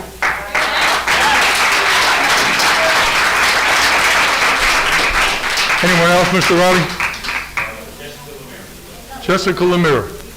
Won't even answer. Vote for Ted. Hi. What? My name is Jessica Lemire, and I'm the newly elected president of the Education Association of Nutley. I'm heading into my 8th year in the district, and I'm grateful for the opportunity to speak tonight. I, along with my current executive board and the previous leadership, have been working closely with the superintendent and the Board of Education to ensure the health and safety of every person in this district, including the staff and especially students. We acknowledge the mental and physical toll that this pandemic has had on all of us. Teachers and staff were asked to pivot to virtual with a moment's notice in March of 2020, and then had to figure out modified schedules, virtual and in-person learning, new technology like Google Meets and Schoology, modifying curriculum, and addressing the social and emotional needs of our students first while they learn behind a screen, and then on different schedules if and when we saw them in person. Things weren't perfect, but we rose to the occasion as best we could. We want to go back in person, so we believe that the best way forward for everyone is to have full days of school with mitigation measures in place. We have heard your comments about your children, and we will continue to work tirelessly, as we always have, to provide the best care and education for all the students of Nutley. Thank you. Thank you. Anyone else, Mrs. Riley? Mr. Riley? I'm sorry? Thank you very much. Did you want... One second. Did you want to finish your comment? I think I cut you off before. You wanted to finish up? I just wanted to ask about the policy one more time, if I can, just to make sure that I understand that you said there is a policy for masking. Is it out? Like, is there somewhere we can see it, like a written policy, or? 1848. Not the governor, it is the governor's policy? Well, But that's what... it's the one that we Right. had to put in place. Okay. Before it was the road back, now it's the road forward. I guess what I'm asking is for the Nutley School District's mask policy, for just like something standardized for If you look at what I sent to every family last week. I read it. So that very first thing on universal masking is what we have. Okay, so there's nothing that said, there's nothing specific about, how, like teacher training for how to address anxiety. Would you consider maybe writing something? So we do have, let me separate out teacher training for anxiety, right? There is a difference between social emotional learning and mental health. Our teachers do receive that professional learning. There is not training for pick up your mask, take down your mask. I mean, they're reading the same information that you do. Okay, so I guess what I'm requesting is, given what some people have said, including myself, there's clearly discrepancies between how some teachers are reading that policy and how others are reading it. And there's, one classroom, my son's allowed to have his nose out, and another classroom he's being disciplined for that. Is there a way that, the board can write a policy that explains so the teachers understand, and there's continuity for the whole district? We can do a guideline. It's a guideline. Okay, guidelines. I would appreciate that. And then the other question I had was about the learning loss. I missed Lil Consola, might know the answer. I just want to make sure I understood. So I think I think it was the assessments that are doing online there for fourth grade up to 12th grade. What's being done for the K to third graders to assess their learning loss? Sure, thank you. So we have our universal Dibble screener that happens in grades K through 2 in the fall. We also have our running records, Fontes and Pinnell assessments, so we'll be looking for discrepancies between those two scores, as well as our baseline assessments that give us starting points for students in areas like math and those awesome. other content areas. Oh, God, I'm sorry, I didn't mean to cut you off. No, I you're totally fine. didn't mean to. I get a little nervous, but the Dibbles assessment, is it the 2020 one that was just put out, or are you still using the one from before? Is the Dibbles Next? Is that what you're referring I'm not, to? I think it's Acadians now, or maybe it's Dibbles Next. Okay. Is it the newer version, the 2020, or just, I don't know if it's been looked at. The one my sons had was from 2011. Yeah. And the updated one is like much more comprehensive. So it has the phoneme segmentation, it has word, nonsense word fluency, it has initial sound, and it has the rapid naming. So the rapid naming, I think, was what was added in 2020, but we use a separate rapid naming out of the Arkansas rapid naming sequence as a supplement to the Dibbles. So we do that embedded in the old edition, if that makes sense. Okay, and will parents be able to see how their child performed on that? We don't publicly share the internal assessment scores, but what I will say is that if your child is identified as at risk, there'll be a conversation with the teacher, absolutely, because they'll be getting some remediation services for it. Okay. All right, that's all I wanted to ask. Thank you very much. Thank you. Thanks. Yes, sir.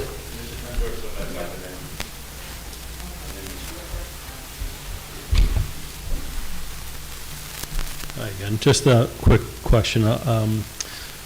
I'm just curious, I don't know the answer, I'm hoping you guys might. When the mandate comes through from the governor's office to wear masks, does he also include a risk-benefit analysis of wearing masks that highlights how he came to his decision? Does he provide any study showing the benefit of the masks that you can share with us?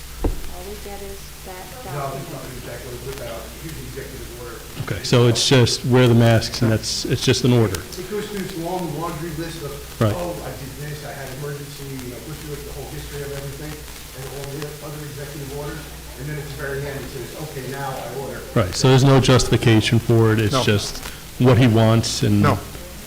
Correct? You're right. He makes reference to CDC or whatever it is, but that's all he does. But Right. there's no scientific... Can I ask you also, with the summer program, does anyone know, were there any cases, there were cases Students and teachers. asymptomatic or all asymptomatic? No, both. Okay. Everyone's okay, I assume? Okay. Okay, thank you. Thank you. Joylene Monero, 6 Ganelli Street. My question is, which I liked how you put up the whole mask mandate first to kind of set the tone of the night, but my question is, I have a granddaughter going into school this year. Now, is it really going to be a problem if she walks in and she's not feeling it and she pulls it down? Because I remember when my kids went to school, there wasn't even enough time for a half day for kindergarten. They had to do full day because they couldn't do all the curriculum, correct? Yes. But now there's mask breaks, water breaks, you got to go to the principal, you got to go outside, you get 20 minutes for this, 20 minutes for that. What's going on with curriculum? And I remember Dr. Glazer, when we were fighting for protection, we wanted cops in schools. People were afraid to bring their kids into the trailers. Now we're in tents. Are we not even concerned about shooters anymore? Are we not concerned about security? I mean, I don't understand what the difference is here. We're more concerned about masks, but I am going to tell my granddaughter, and I'm going to let the teacher know, you can pull this down below your nose. I'm so over it. She doesn't need to go. She doesn't need to go to the nurse. Okay. said to me before I left the house today, please tell them I don't want to wear the mask, which a lot of the kids are telling their families. But I feel like the pressure's on, and I'm kind of hoping that with this amount of pressure, and there's so many more that want to come to the next one, that, you know, hopefully you guys will listen to us, and we will help. We want we have signatures, we want something written to this governor. We don't, so my question is, and I wanted the answer before I leave the microphone, is I don't want a teacher to say anything to any of these students if they decide to pull it down. They shouldn't have to sit there, get sick, and then go to a nurse. They should be able to say, hey, I can't breathe, let me do this, and still write my ABCs. Correct? So here's the thing. Yes, they should be able to. Like, we haven't even wiped the microphone. All of us have been spitting on it, and nobody's even wiped the microphone. It's giving me agita. Ask Michael Parigi, I have texted him. Right. The wipes are there, not one of I don't them. even care, but I'm just saying, like, even gives you me were passing the remote. You know what I'm saying? So if we're really that concerned, So, again, passing the remote, there is a lot that has evolved in science in a year about how COVID transmits on surfaces and in the air. I'm just saying, if it was really that important. It is an aerosol transmission. That is the only thing that they determined after 20 months or however long it is. I am not here to tell you the answer. I am never going to be able to say to you, out of 650 staff members, nobody is going to not tell your granddaughter to pull up a mask, because even though you're here and there's a lot of people here, and even though, again, everybody might be of a like mind, there are many people in this community that are not of a like mind. But there are many people in this community that are also asking for a letter on the other side. And again, he wrote the letter in June and said to the governor, you are dividing our community. Okay. You are making choices. You guys have got to listen. Dr. Glazer just mentioned that we wrote the letter in June that obviously you did not look at, you didn't see. No, that's what you said. I asked for it. I'm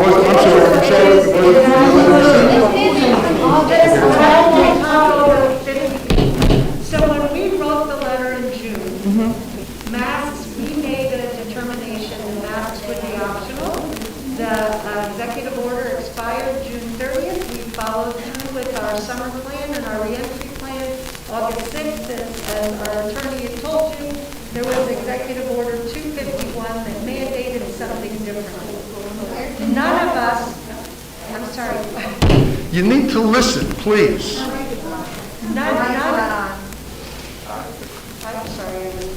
None of us, there you go. None of us have a response to a legislative mandate. It is a law in answer to that question. My certificate rests on following those executive orders and the administrative code. And I will tell you that there's another letter, I don't know if Mr. Machione remembers this, but all the superintendents in Essex County, Mrs. Rubino, did come together and did write a letter to the governor. And it was at the time, have some consistent guidelines for all 628 districts on quarantines, on masking, on social distancing, on food. And we feel that he heard us, just not quite in the way we expected. I understand. He listened and made a mandate that perhaps isn't representative of every voice. He don't listen.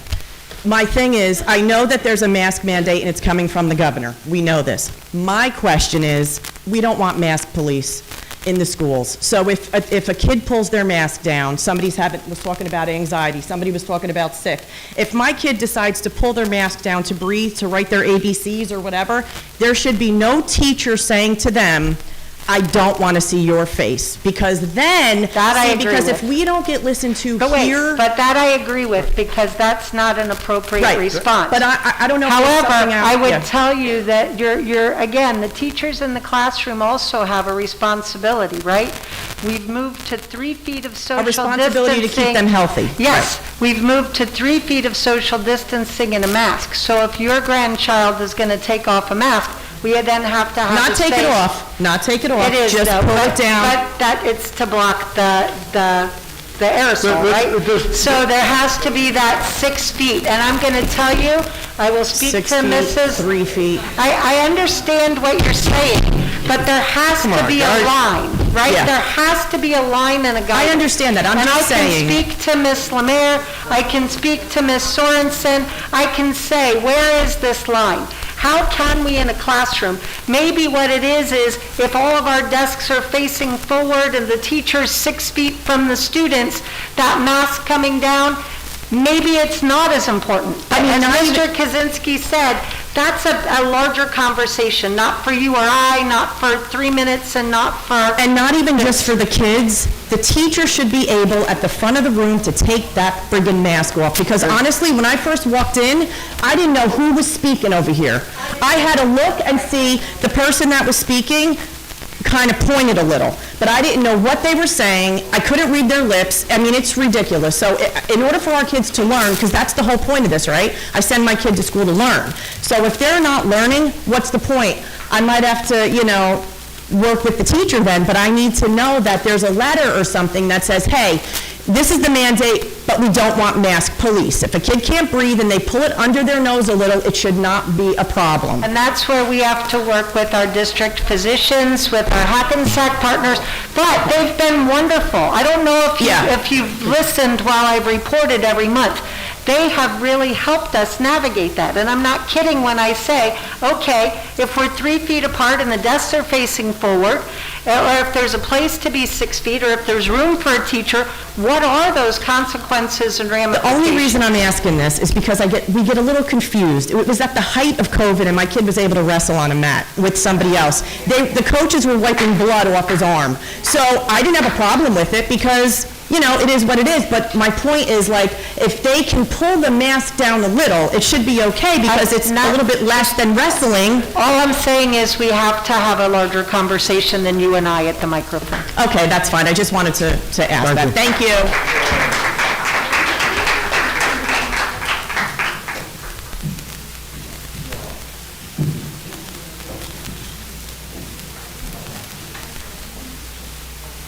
Pete O'Reilly, 87 Hawthorne Ave. I just wanted to know if 100 children show up on day one of school with no mask, what are you going to do?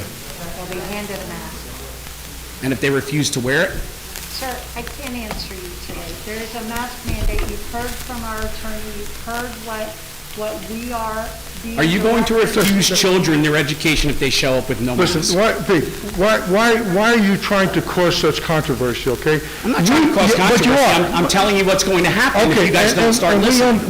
It's not us listening, it's not us. Do you understand? Sir, don't yell at me. I haven't yelled at you. If you want me to yell, I will. It's not us, okay? It's not It us. is you. It is not. You are our representatives, and you are not doing what we're asking you to do. It's clear, it's cut, it's straight. Yeah. And you've yelled at me now twice. And I'll yell at you again if you... And I'll yell back at you. And we'll do this all night long, because I got all night. So 100 students don't show up day one of school, what are you going to do? And Dr. Glazer just answered you, but you're not listening because you're yelling so So my loud, student is okay? going to We're gonna go give to class, is that We're going correct? to give them a mask. We're going to give them a mask. And they're not going to wear it. And what are you going to do?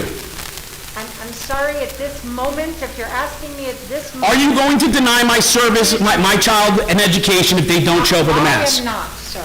No, I... So who here is going to deny my child an education if he's not wearing a mask? The governor. The governor? He's not coming. But that's who we... So that's the point. Do you see what we're getting at here? We completely understand. The power is here. And you guys say that you're on our side, but you are not. Well, that's your opinion only, okay? We know what we have to do. We know what we've been trying to do. Through our attorney, through everybody else, we've sent letters. We'll send more letters if that's going to do. It's not going to change what happens in Nutley until the governor changes the mandate. No matter what we want to do. No matter what we want to do. So again, I will say it so that everybody can hear. On day one of school, if there is no masks being worn, are you going to deny my child an education? We're going to hand your child a mask. And he is not going to wear it. Thank you. That was your point. I don't know what else we can say to you except that what we're trying to resolve. should send their children to mass, and that's it. Yeah. All I'm going to say at my closing statement here is viruses mutate. They don't eradicate. We will never be at zero. So when is enough enough? You're right. We have to learn When? to live with COVID. When? Are we still going to be doing this 5 years, 10 years? Like, it's not going to go away. No, we have to No, learn to and live we- with COVID. What some of the parents don't understand is that we agree with you, okay? COVID is not going to go away. The mask, But do you see how we're being as persistent and really pushy thinking as we you're are right. here? That's kind of what we're wanting you to do for us. yep. And if we send that letter, and then next month you're at our board meeting, you're going to be saying the same thing. We're going to say to you, yes, we sent the letter, but nothing You changed. know, you got to send that letter, and then the next day send another one, and then the next day send another one, and then the next day send another one. We forwarded, we have, okay, and as Mike, as Mike pointed out to you, all those districts have sent those letters, and nothing is changing. Because he's been in Italy for 16 days. I'm not saying we shouldn't be done, I'm just saying there has not been a change that satisfies any of us yet. We will continue to try to get that change done from our level down to Trenton. That's all we can do. Okay. Thank you. Thank you. Anyone else wish to be heard? Thank you. And believe, I'm not cutting anybody off. I appreciate everybody's input. We know where you're coming from. You've talked to me personally, you've probably talked to other board members here. Board members have children, have grandchildren, have the same concerns you do. We're trying to get this resolved just like you are, okay? Well, that's your opinion again, okay? That's your opinion. We can't do much more except do like the other districts do. We're done with public comment. I just said, it never turns into that, but go ahead. As Mrs. Rubino can attest to. So, my name is Brandy Torelli, Ernest Street, obviously Nutley. So, I have been advised that other districts are allowing for religious exemptions for masks. And that you get a letter, you fill it out, you say, based on my religion, I do not allow masks for my child. Will that be considered by the lawyer left, but as a religious exemption? New Jersey does not have a religious exemption for masks, only vaccines. And where is that written? We actually looked it up today for another community member. You can also go, we went online, we went to the state. There is not a religious exemption for masks, only for vaccines. And I just want to say this one point, all we want is Nutley's name on that list. That's all we want. Okay. Then Thank we'll be you. satisfied. And I appreciate that, okay? And if I apologize to anybody if I got a little loud, I don't mean to do that, okay? Except we've been talking about this for 2 or 3 hours and the same stuff. We know what you're talking about. We understand what you're saying. We feel for you just like we feel for our teachers and our administrators and our children. We're trying to resolve it the best way we can, and we will continue to do that. I understand you have a petition out or letters or something. We'll certainly take that and look at it, okay? No, Thank that's for supporters who are against me. I'm sorry? That's a list of supporters in the room who are going to vote for me. because That's they good. believe in what I That's believe good. in this town. Yeah, that's fine. Enjoy your campaign. Keep me the way you are. Mrs. Danchek Martin. Mrs. Danchek Martin, I'll take academic. Yes, Mr. President.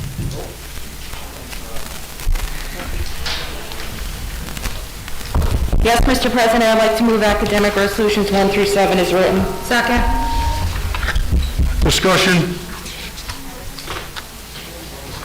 Roll call, Mr. DePisa. Mr. Balsamo? Yes. Mr. Cornell? Yes. Mrs. Dancheck Martin? Yes. Mr. DeMayo? Yes. Mr. Ferraro? Yes. Mrs. Quirk? Yes. Mr. Riley? Yes. Ms. Zarrow? Mr. Kaczynski? Yes. Mr. Rowdy, administration, please. Mr. President, I'd like to move administration resolution. I so move. We still have a meeting going on. Second. Second. Discussion. Roll call, Mr. DePisa. Mr. Balsamo? Yes. Mr. Cornell? Yes. Mrs. Dancheck Martin? Yes. Mr. DeMayo?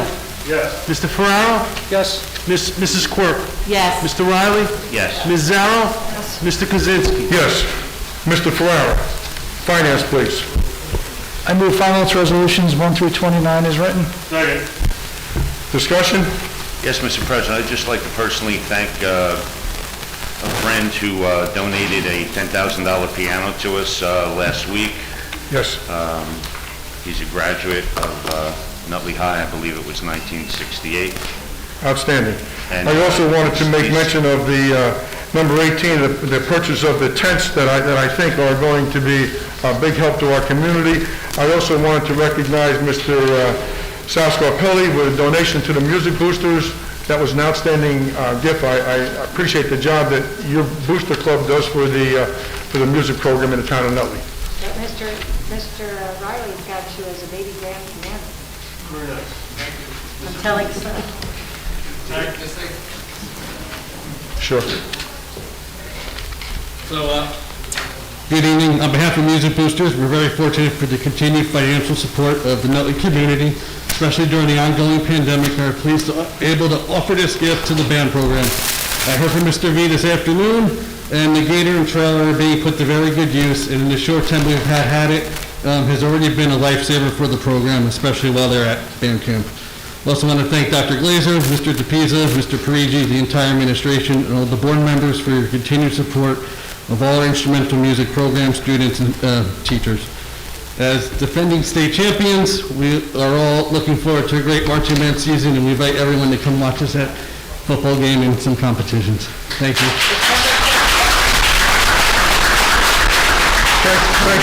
Thank you again, Mr. President, point of Mr. order, Sokol. if I could just mention, it's that donation that I referred to moments ago for that piano, it's resolution number 28 on finance. The name is incorrect here. It says Dennis Puccini. His name is Dennis Pucci, so let that be known. Thank you, It was- Dennis Pucci. We do appreciate it. It was supposed to be changed, Mr. Pucci. Right, we talked about that? Yes. That is correct. Changed on Changed on the new one. That's the old one? It's recognized. It was corrected over the weekend. Yeah, it was corrected. You might have the old one, can they give us a new one? Sorry about that. Personnel, Mr. Balsamo. I'm sorry? Yes. Hold on, time out. I didn't have to do a roll call for finance. Mr. Balsamo. Yes. Mr. Carnicella. Yes. Mrs. Dancheck Martin. Yes. Mr. DeMayo. Mr. Ferraro. Yes. Mrs. Quirk. Yes. Mr. Riley. Yes. Ms. Zarrow. Mr. Kaczynski. Yes. Now, Mr. Balsamo. Thank you. Thank you, Mr. President. I'd like to move personnel resolutions A through K as in the personnel agenda report. Discussion?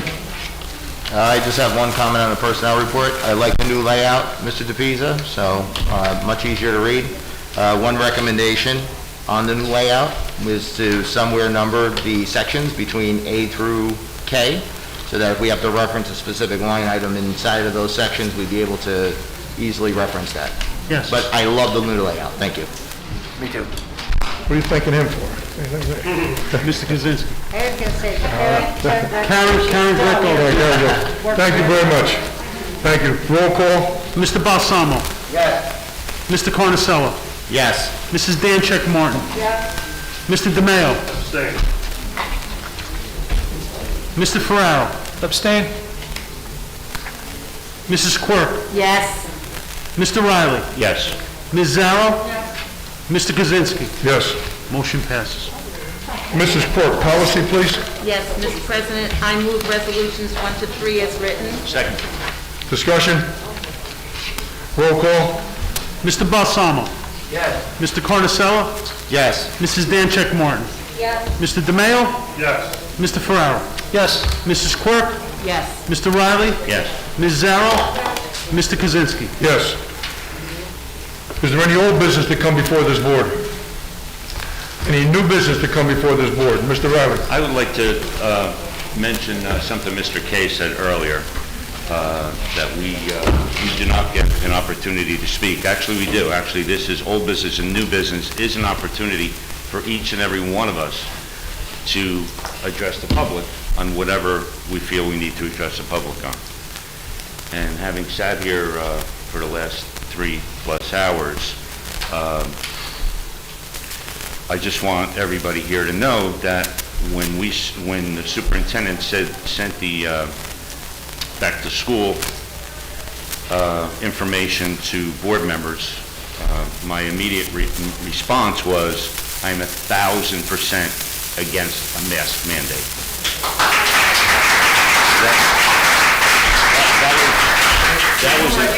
That was internally, now it's externally, and for many reasons. And one of the reasons I discussed in our admin committee meeting the other day with the superintendent, the assistant superintendent, Charlie, and Sal. And I explained to them when I was a young boy, I had severe asthma.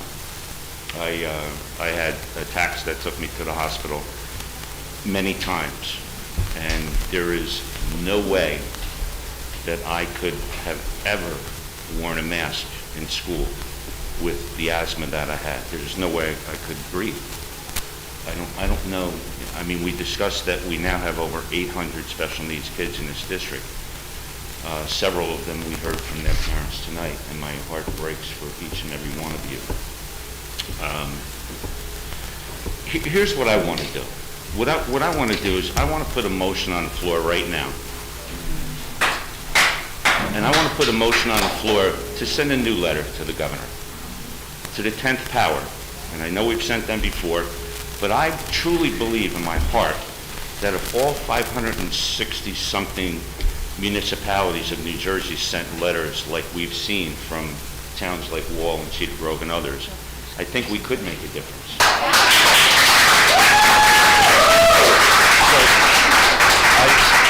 Robert's rule says I can make a motion, so I'd like to make a motion, and if somebody seconds it, that means we all have to vote on it tonight. I'll second it.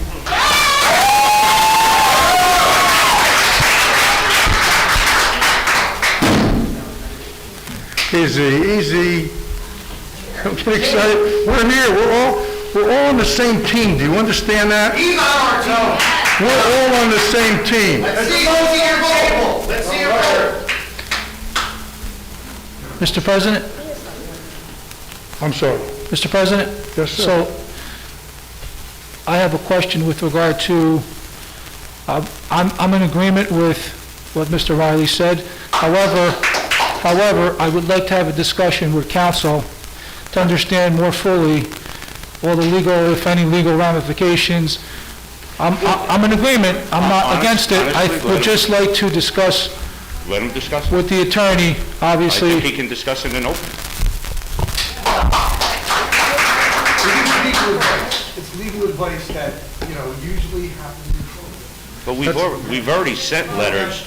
We've already sent letters. Mr. Riley, in the past. you've been around long enough to know that that's not the way it should be done, okay? I understand the crowd, and we might feel the same way, but it's not the way it should be done, okay? So, we're going to just listen to what I'm President, saying. I'd like to just... There's a motion and a second. And I understand completely, sir. I understand completely, okay? We're trying to give you some guidance so that you and I'm us... trying to back out of it. Mr. President, can I speak? You're way off base. You're way off base. As Mr. knows that how I feel about the mask, okay? That's not the question. The question is, we don't want to impale either the board or you without legally doing it the right way. That's all. That's all I'm saying, okay? You can play it any way you want to play it, all right? You wouldn't want us to put something out there that has no meaning, that's not legal, without our guidance. That's all I'm looking for. Mr. President, can I just add a couple comments here? Yeah, why not, Okay. right? So, look, I know that this is a challenging issue with the masks, the mandates. Couple of things. I will tell you that I had already started to put out to a couple of board members that I started writing this letter, okay? Now, understand that not one of us alone sitting around this table can take that action without the full support of the board, okay? I will tell you this, and I'm not going to speak for anybody at this table because I really don't know where everybody is with this issue. But I think that what everybody needs to understand is that as divided as we are in this community with the right to make the choice of wearing a mask versus the mandate, okay, there may be other board members that feel the same way. If the community is divided and we truly represent the community, the likelihood is that we will probably be a split board on the decision to move forward and address this with a letter, okay? Let me speak. I've been very kind, and I've been allowing everybody the opportunity to speak. And I will tell you that I will always try to find or be the voice of reason, whether that helps me or hurts me, whatever that case may be. We are divided when it comes to this topic. there are not enough people in the middle here, okay, on this actual issue that we're dealing with to make or to try to blend the two sides together. We are painfully divided on both sides, and it's not just this, and it's not just Nutley, it's happening everywhere, okay? What I would suggest is, if the board wants to go into executive session tonight, we have a scheduled executive session to begin with. I do agree with our attorney. This is legal advice that he would be providing. This is not, any misdirection for you, Mr. Riley. But the reality is that there could be sensitive conversations that may be as part of that conversation that is exclusive to the board. What I will tell you is that if we do go into recess now and we do speak about this, I'm going to be very vocal on my opinion about what I feel about this. Understand that I also do take my role here very seriously. And the day that we get sworn in, we are here in a place to make sure that we do follow what the state guidelines are and what those mandates are. That does not mean that my own personal feeling may differ from that, but I have to also maintain a level of balance as I sit here as a board member. That doesn't mean that I cannot advocate. I can do that. And like I said, I started writing that letter. I started writing it yesterday. The board president is well aware of the message that I had sent to him. So I think that I don't see a very big challenge in being able to produce that letter. I just think that there is the other part that President Kaczynski did bring up, is that this is a step for this board to advocate. It is also a responsibility for each of you to also step into, as we advocate, to step in as parents, as community individuals, as people who live in the state of New Jersey, to take the same step and make sure that you're sending that same message to Trenton as well, right? Because I will tell you, as powerful as you think that we are as 9 board members, okay, there are a lot of areas when it comes to mandates and law that we are handcuffed with. And I hate... You represent one house, you represent the school district. I understand that, and most people would think there's a tremendous amount of power in that. And what I will tell you, Mr. Marchione, I've read all of your emails. I've looked back at a lot of the data that you provided. I've done a lot of research, and I think that we could all agree in this room that for every person that says, or every scientist, or every piece of data that we have that says masks don't work, you have something controversial or complete opposite saying the same, that they do work. So it is very divided. I think it's a challenge for all of us. Okay, I can tell you I'm very frustrated when I go on social media, because in every conversation it seems to be you have to take a side, right? You have to choose. I don't want to have to choose because I have to decide what friend I'm going to have today, or what social media outlet I'm going to have to not deal with or look at, because I don't think that any of us should have to feel uncomfortable under these circumstances. We are all neighbors, we are all community leaders, and like I said, I have no issue with having that conversation. I think the appropriate action would be to go into executive, have this board discuss it, and at that point, let this board decide what direction they want to go. And again, I couldn't guarantee that a resolution would be available tonight. I'm trying to be as upfront and honest as I can. I know you haven't heard me all night. I wasn't planning on going into this long conversation. But we also would like to know which way everyone's voting, because that's important for us to know. Well, and again... We elected you, and... Correct, and so what I will tell you is the reality is that if we do move a resolution forward, we have to do it in public. It cannot be done in closed, okay? So the reality is that at some point, whether it is tonight, I know that we have other business to cover in executive session. I know it's been a long night for all of you as parents. What I will tell you is at some point, if we can come to a determination tonight, we can come back onto public and move that resolution, okay? If we don't do it tonight, we can have a discussion as to whether we are in a place that we can do that, and maybe we have a whole special meeting specifically for that, or we do it at the next board meeting, okay? That doesn't necessarily stop us from having the letter constructed and prepared to go. So again, I think that the intensity of tonight, okay, was well received. I think that every board member here felt the intensity from the parents that are here tonight, okay? And the majority of the parents here tonight seem to be advocating for not having masks, right? And that's okay. I really do not, I don't want to have to choose between what parents I want to support, I want to be balanced. I want to be able that if your voice needs to be heard against the mandate, so be it. I'm okay with that. And I have no problem with advocating for that. It may not change the outcome, right? It may not change what the governor decides to do, but I know me as an individual board member, I would sit in an executive session and I'd advocate for what I believe is the appropriate thing. And I think at this point, I want parents to have a choice. I don't want parents to have to be held by a mandate. However, understand my other side of this role, right? I'm sworn in, I'm elected. I also have to maintain my role as a board member. And those two are very different things. So as much as in my personal life, I feel that there should be a choice, and I would advocate for that. I'm also not prepared to go to the governor, and I'm going to use this term loosely, but shake him down and say, look, we're not going to follow your mandate. I don't think that it is in the best interest of anyone sitting at this table or the impacts that could come down from the state, from a liability standpoint, from a restriction of aid, for any type of sanctions they could put against this district. And that's fine. I just want to make sure, right, that whatever action this board takes, right, we want to make sure that that action is well understood. That if we're going to come here and move a resolution to do this, that we are doing it on the pretenses that this is advocating for the community members in this town who have children in our district that do not want the mask mandate. That is what we're advocating for, because I think we have a responsibility to do that.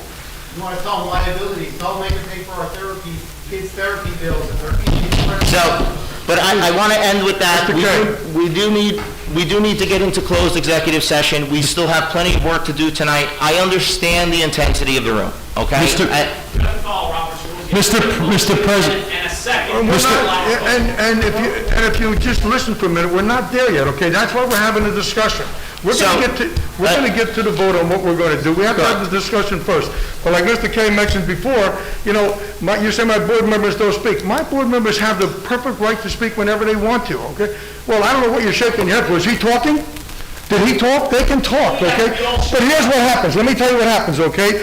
When 9 board members start going back and forth with the audience, then we end up in a pissing match going back and forth. That doesn't help any of us. So it's easier to come through me. I know most of their feelings, or I ask their feelings.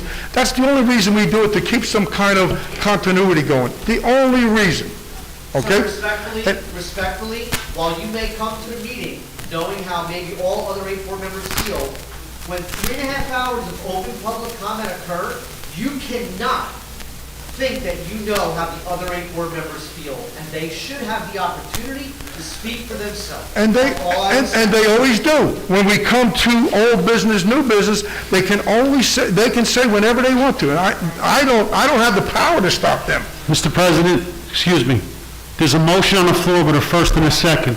So you either have the option to take the motion first and second, or if Mr. Riley wants to change that motion and table it to go into an executive session, but we need to act on the first and second, correct, Mr.? I walked in, I didn't hear the motion. He made a motion to send a letter down to Trenton, and it was seconded by Mrs. Quirk. So we have a motion and a second on the floor. So now you either have to take action on the motion or the second, or the board can decide, Mr. Riley, you can decide to do something else, but right now, we need to act on it, correct? Mr. DePisa. Yes. Let me move a little quicker here. I am not rescinding the motion, number 1. Number 2, I will revise, because my colleagues are looking for legal advice. I will revise the motion. I still want to have a motion that says exactly what I just said, a stronger letter in stronger terms to the governor, that we stand with the other cities that are against this mandate, this executive order, and my caveat will be based on legal advice from our counsel on how we word that motion. So we're still making a motion, second it as revised. Seconding that. Seconding. Now we can vote on it. I understand.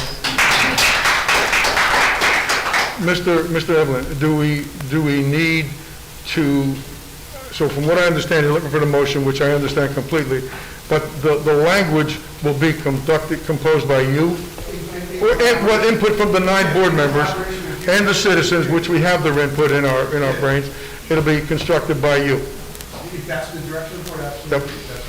That's the motion. The I have a direction will motion, be I have a board second. member. Any more discussion? Mr. Riley? Mr. President. I'm sorry? We've never, since I've been here, we've never moved to this point in the I'm process. surprised. So, number one, there's a lot of stakeholders involved. Is there an opportunity here from the teachers? The teachers didn't wear masks in the summer. They don't want it, they're not gonna stand up to you. That's how it works. You're their boss. You're not gonna stand up. Excuse me, respectfully, sir, respectfully. Give us a couple minutes, okay? The I'm mandate... speaking as a teacher, and I hope somebody's in my town where I teach standing up to the board like I am. Because they don't want it, and they're not here to tell you that they don't want it. The mandate was out of place in the summer, so there was no reason for them to wear the mask. We all know that. Okay, that's why we don't open it up, Ms. Case. You'll find out someday. I hope so. Yeah, I don't hope so, but more power to you. You're afraid of change. More power to you. We have to vote on it. Mr. President, we have a motion. Mr. Balsamo, we have a second. Mr. Balsamo has something to say, We just... got a second. Okay. Without a list. Mr. Balsamo, Mr. DePisa, what are we voting on here? so you have a first and a second on the floor to pen a letter through the attorney based upon board consensus and public input from tonight's meeting. So the motion is on the agenda right now, it's on the floor, first and second, to send the letter based upon those 2 items. Consensus from the board with proper wording from the attorney with consensus from the public. Will we be consulting with the attorney? Yes. And then we'll be voting? No. Mr. Riley has called for the vote now, which I think we should have gone into executive, but he certainly has the right to call for it now. But before the letter is penned, we'll have to meet with our attorney to pen it. Yeah, there's not enough information in front of me, so I'll abstain. Okay? Mr. Cornicello. So, Mr. DeVisa, I didn't realize it was that loud, I'm sorry. Mr. DeVisa, are we actually, with a yes vote to move forward with this, are we withdrawing our opportunity to discuss this in executive session tonight? I did not rescind the motion.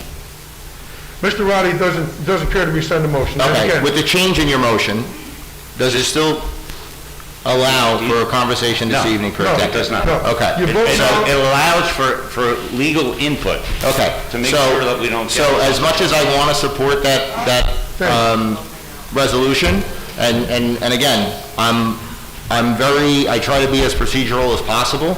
I don't think that we should be having a motion on the table without the entire board understanding the legal impacts, if there are any, with the outcome of this. So it doesn't matter. We still have to have certain conversation with it. So again, as much as I want to be able to support this, I think that the board needs to be able to talk about this in executive. And so my response to this at this point, in the current situation of the resolution, my response is no. Mrs. Dancheck Martin. No. Mr. DeMayo. I'm pretty sure everybody here knows how I feel about that. I will absolutely not.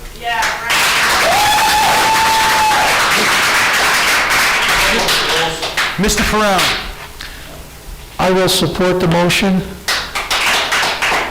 However, I would like to just make it clear that it's, there's going to be input from the attorney, okay? Of course, and not everybody may be happy with the outcome of that letter, so just the public needs to understand that, okay? So I want to make sure that that's clear.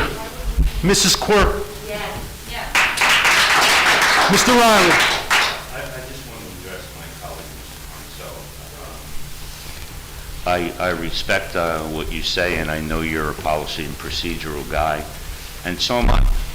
And I'm not working outside of any bylaw or any policy or any state statute. Everything I just did is 1,000% accurate, legal, justified, and I vote yes. Ms. Zarro. Mr. Kaczynski. My feeling has always been that we should have the choice for the mask. Most people know that. My only concern, citizens, is that I would have preferred, rather than what Mr. Riley did, I would have preferred our attorney to review it first and give us legal guideline, but yes.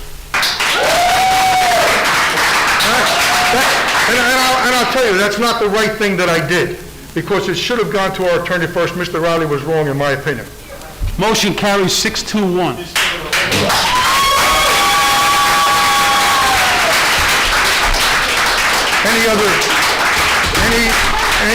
Any other new business to come before the board? Mr. President? Any other new business to come before the board? Yes, Mr. President. I'm sorry. Mr. President, over here. Yes, I'm sorry. I can't see who's talking without the mask. I know, you're right, I can't see him.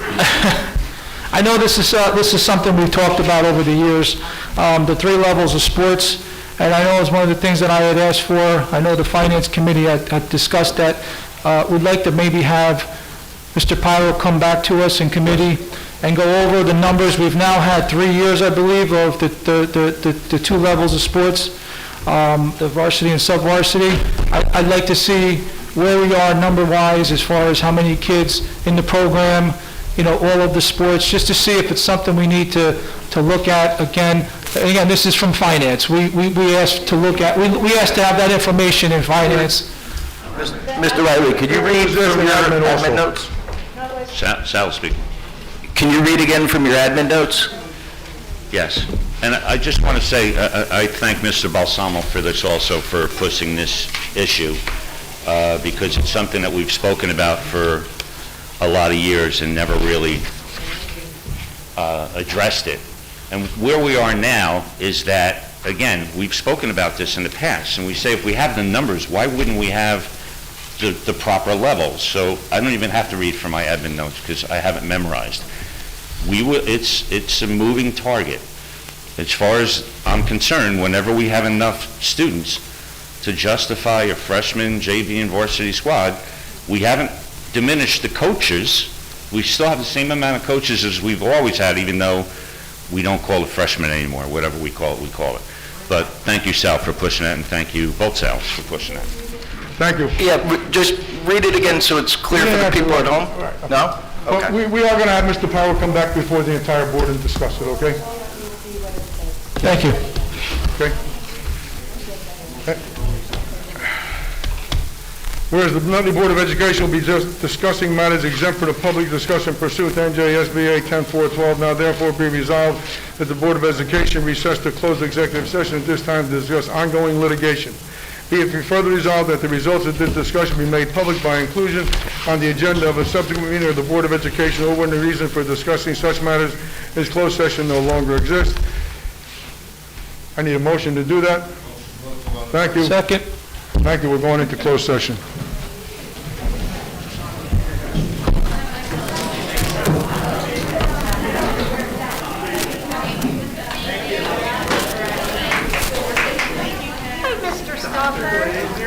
Hi, Mike, how are you? You behind my back. How are you? You doing all right? Looking forward to going back or not? Can I just say, I know how checked out you and Philip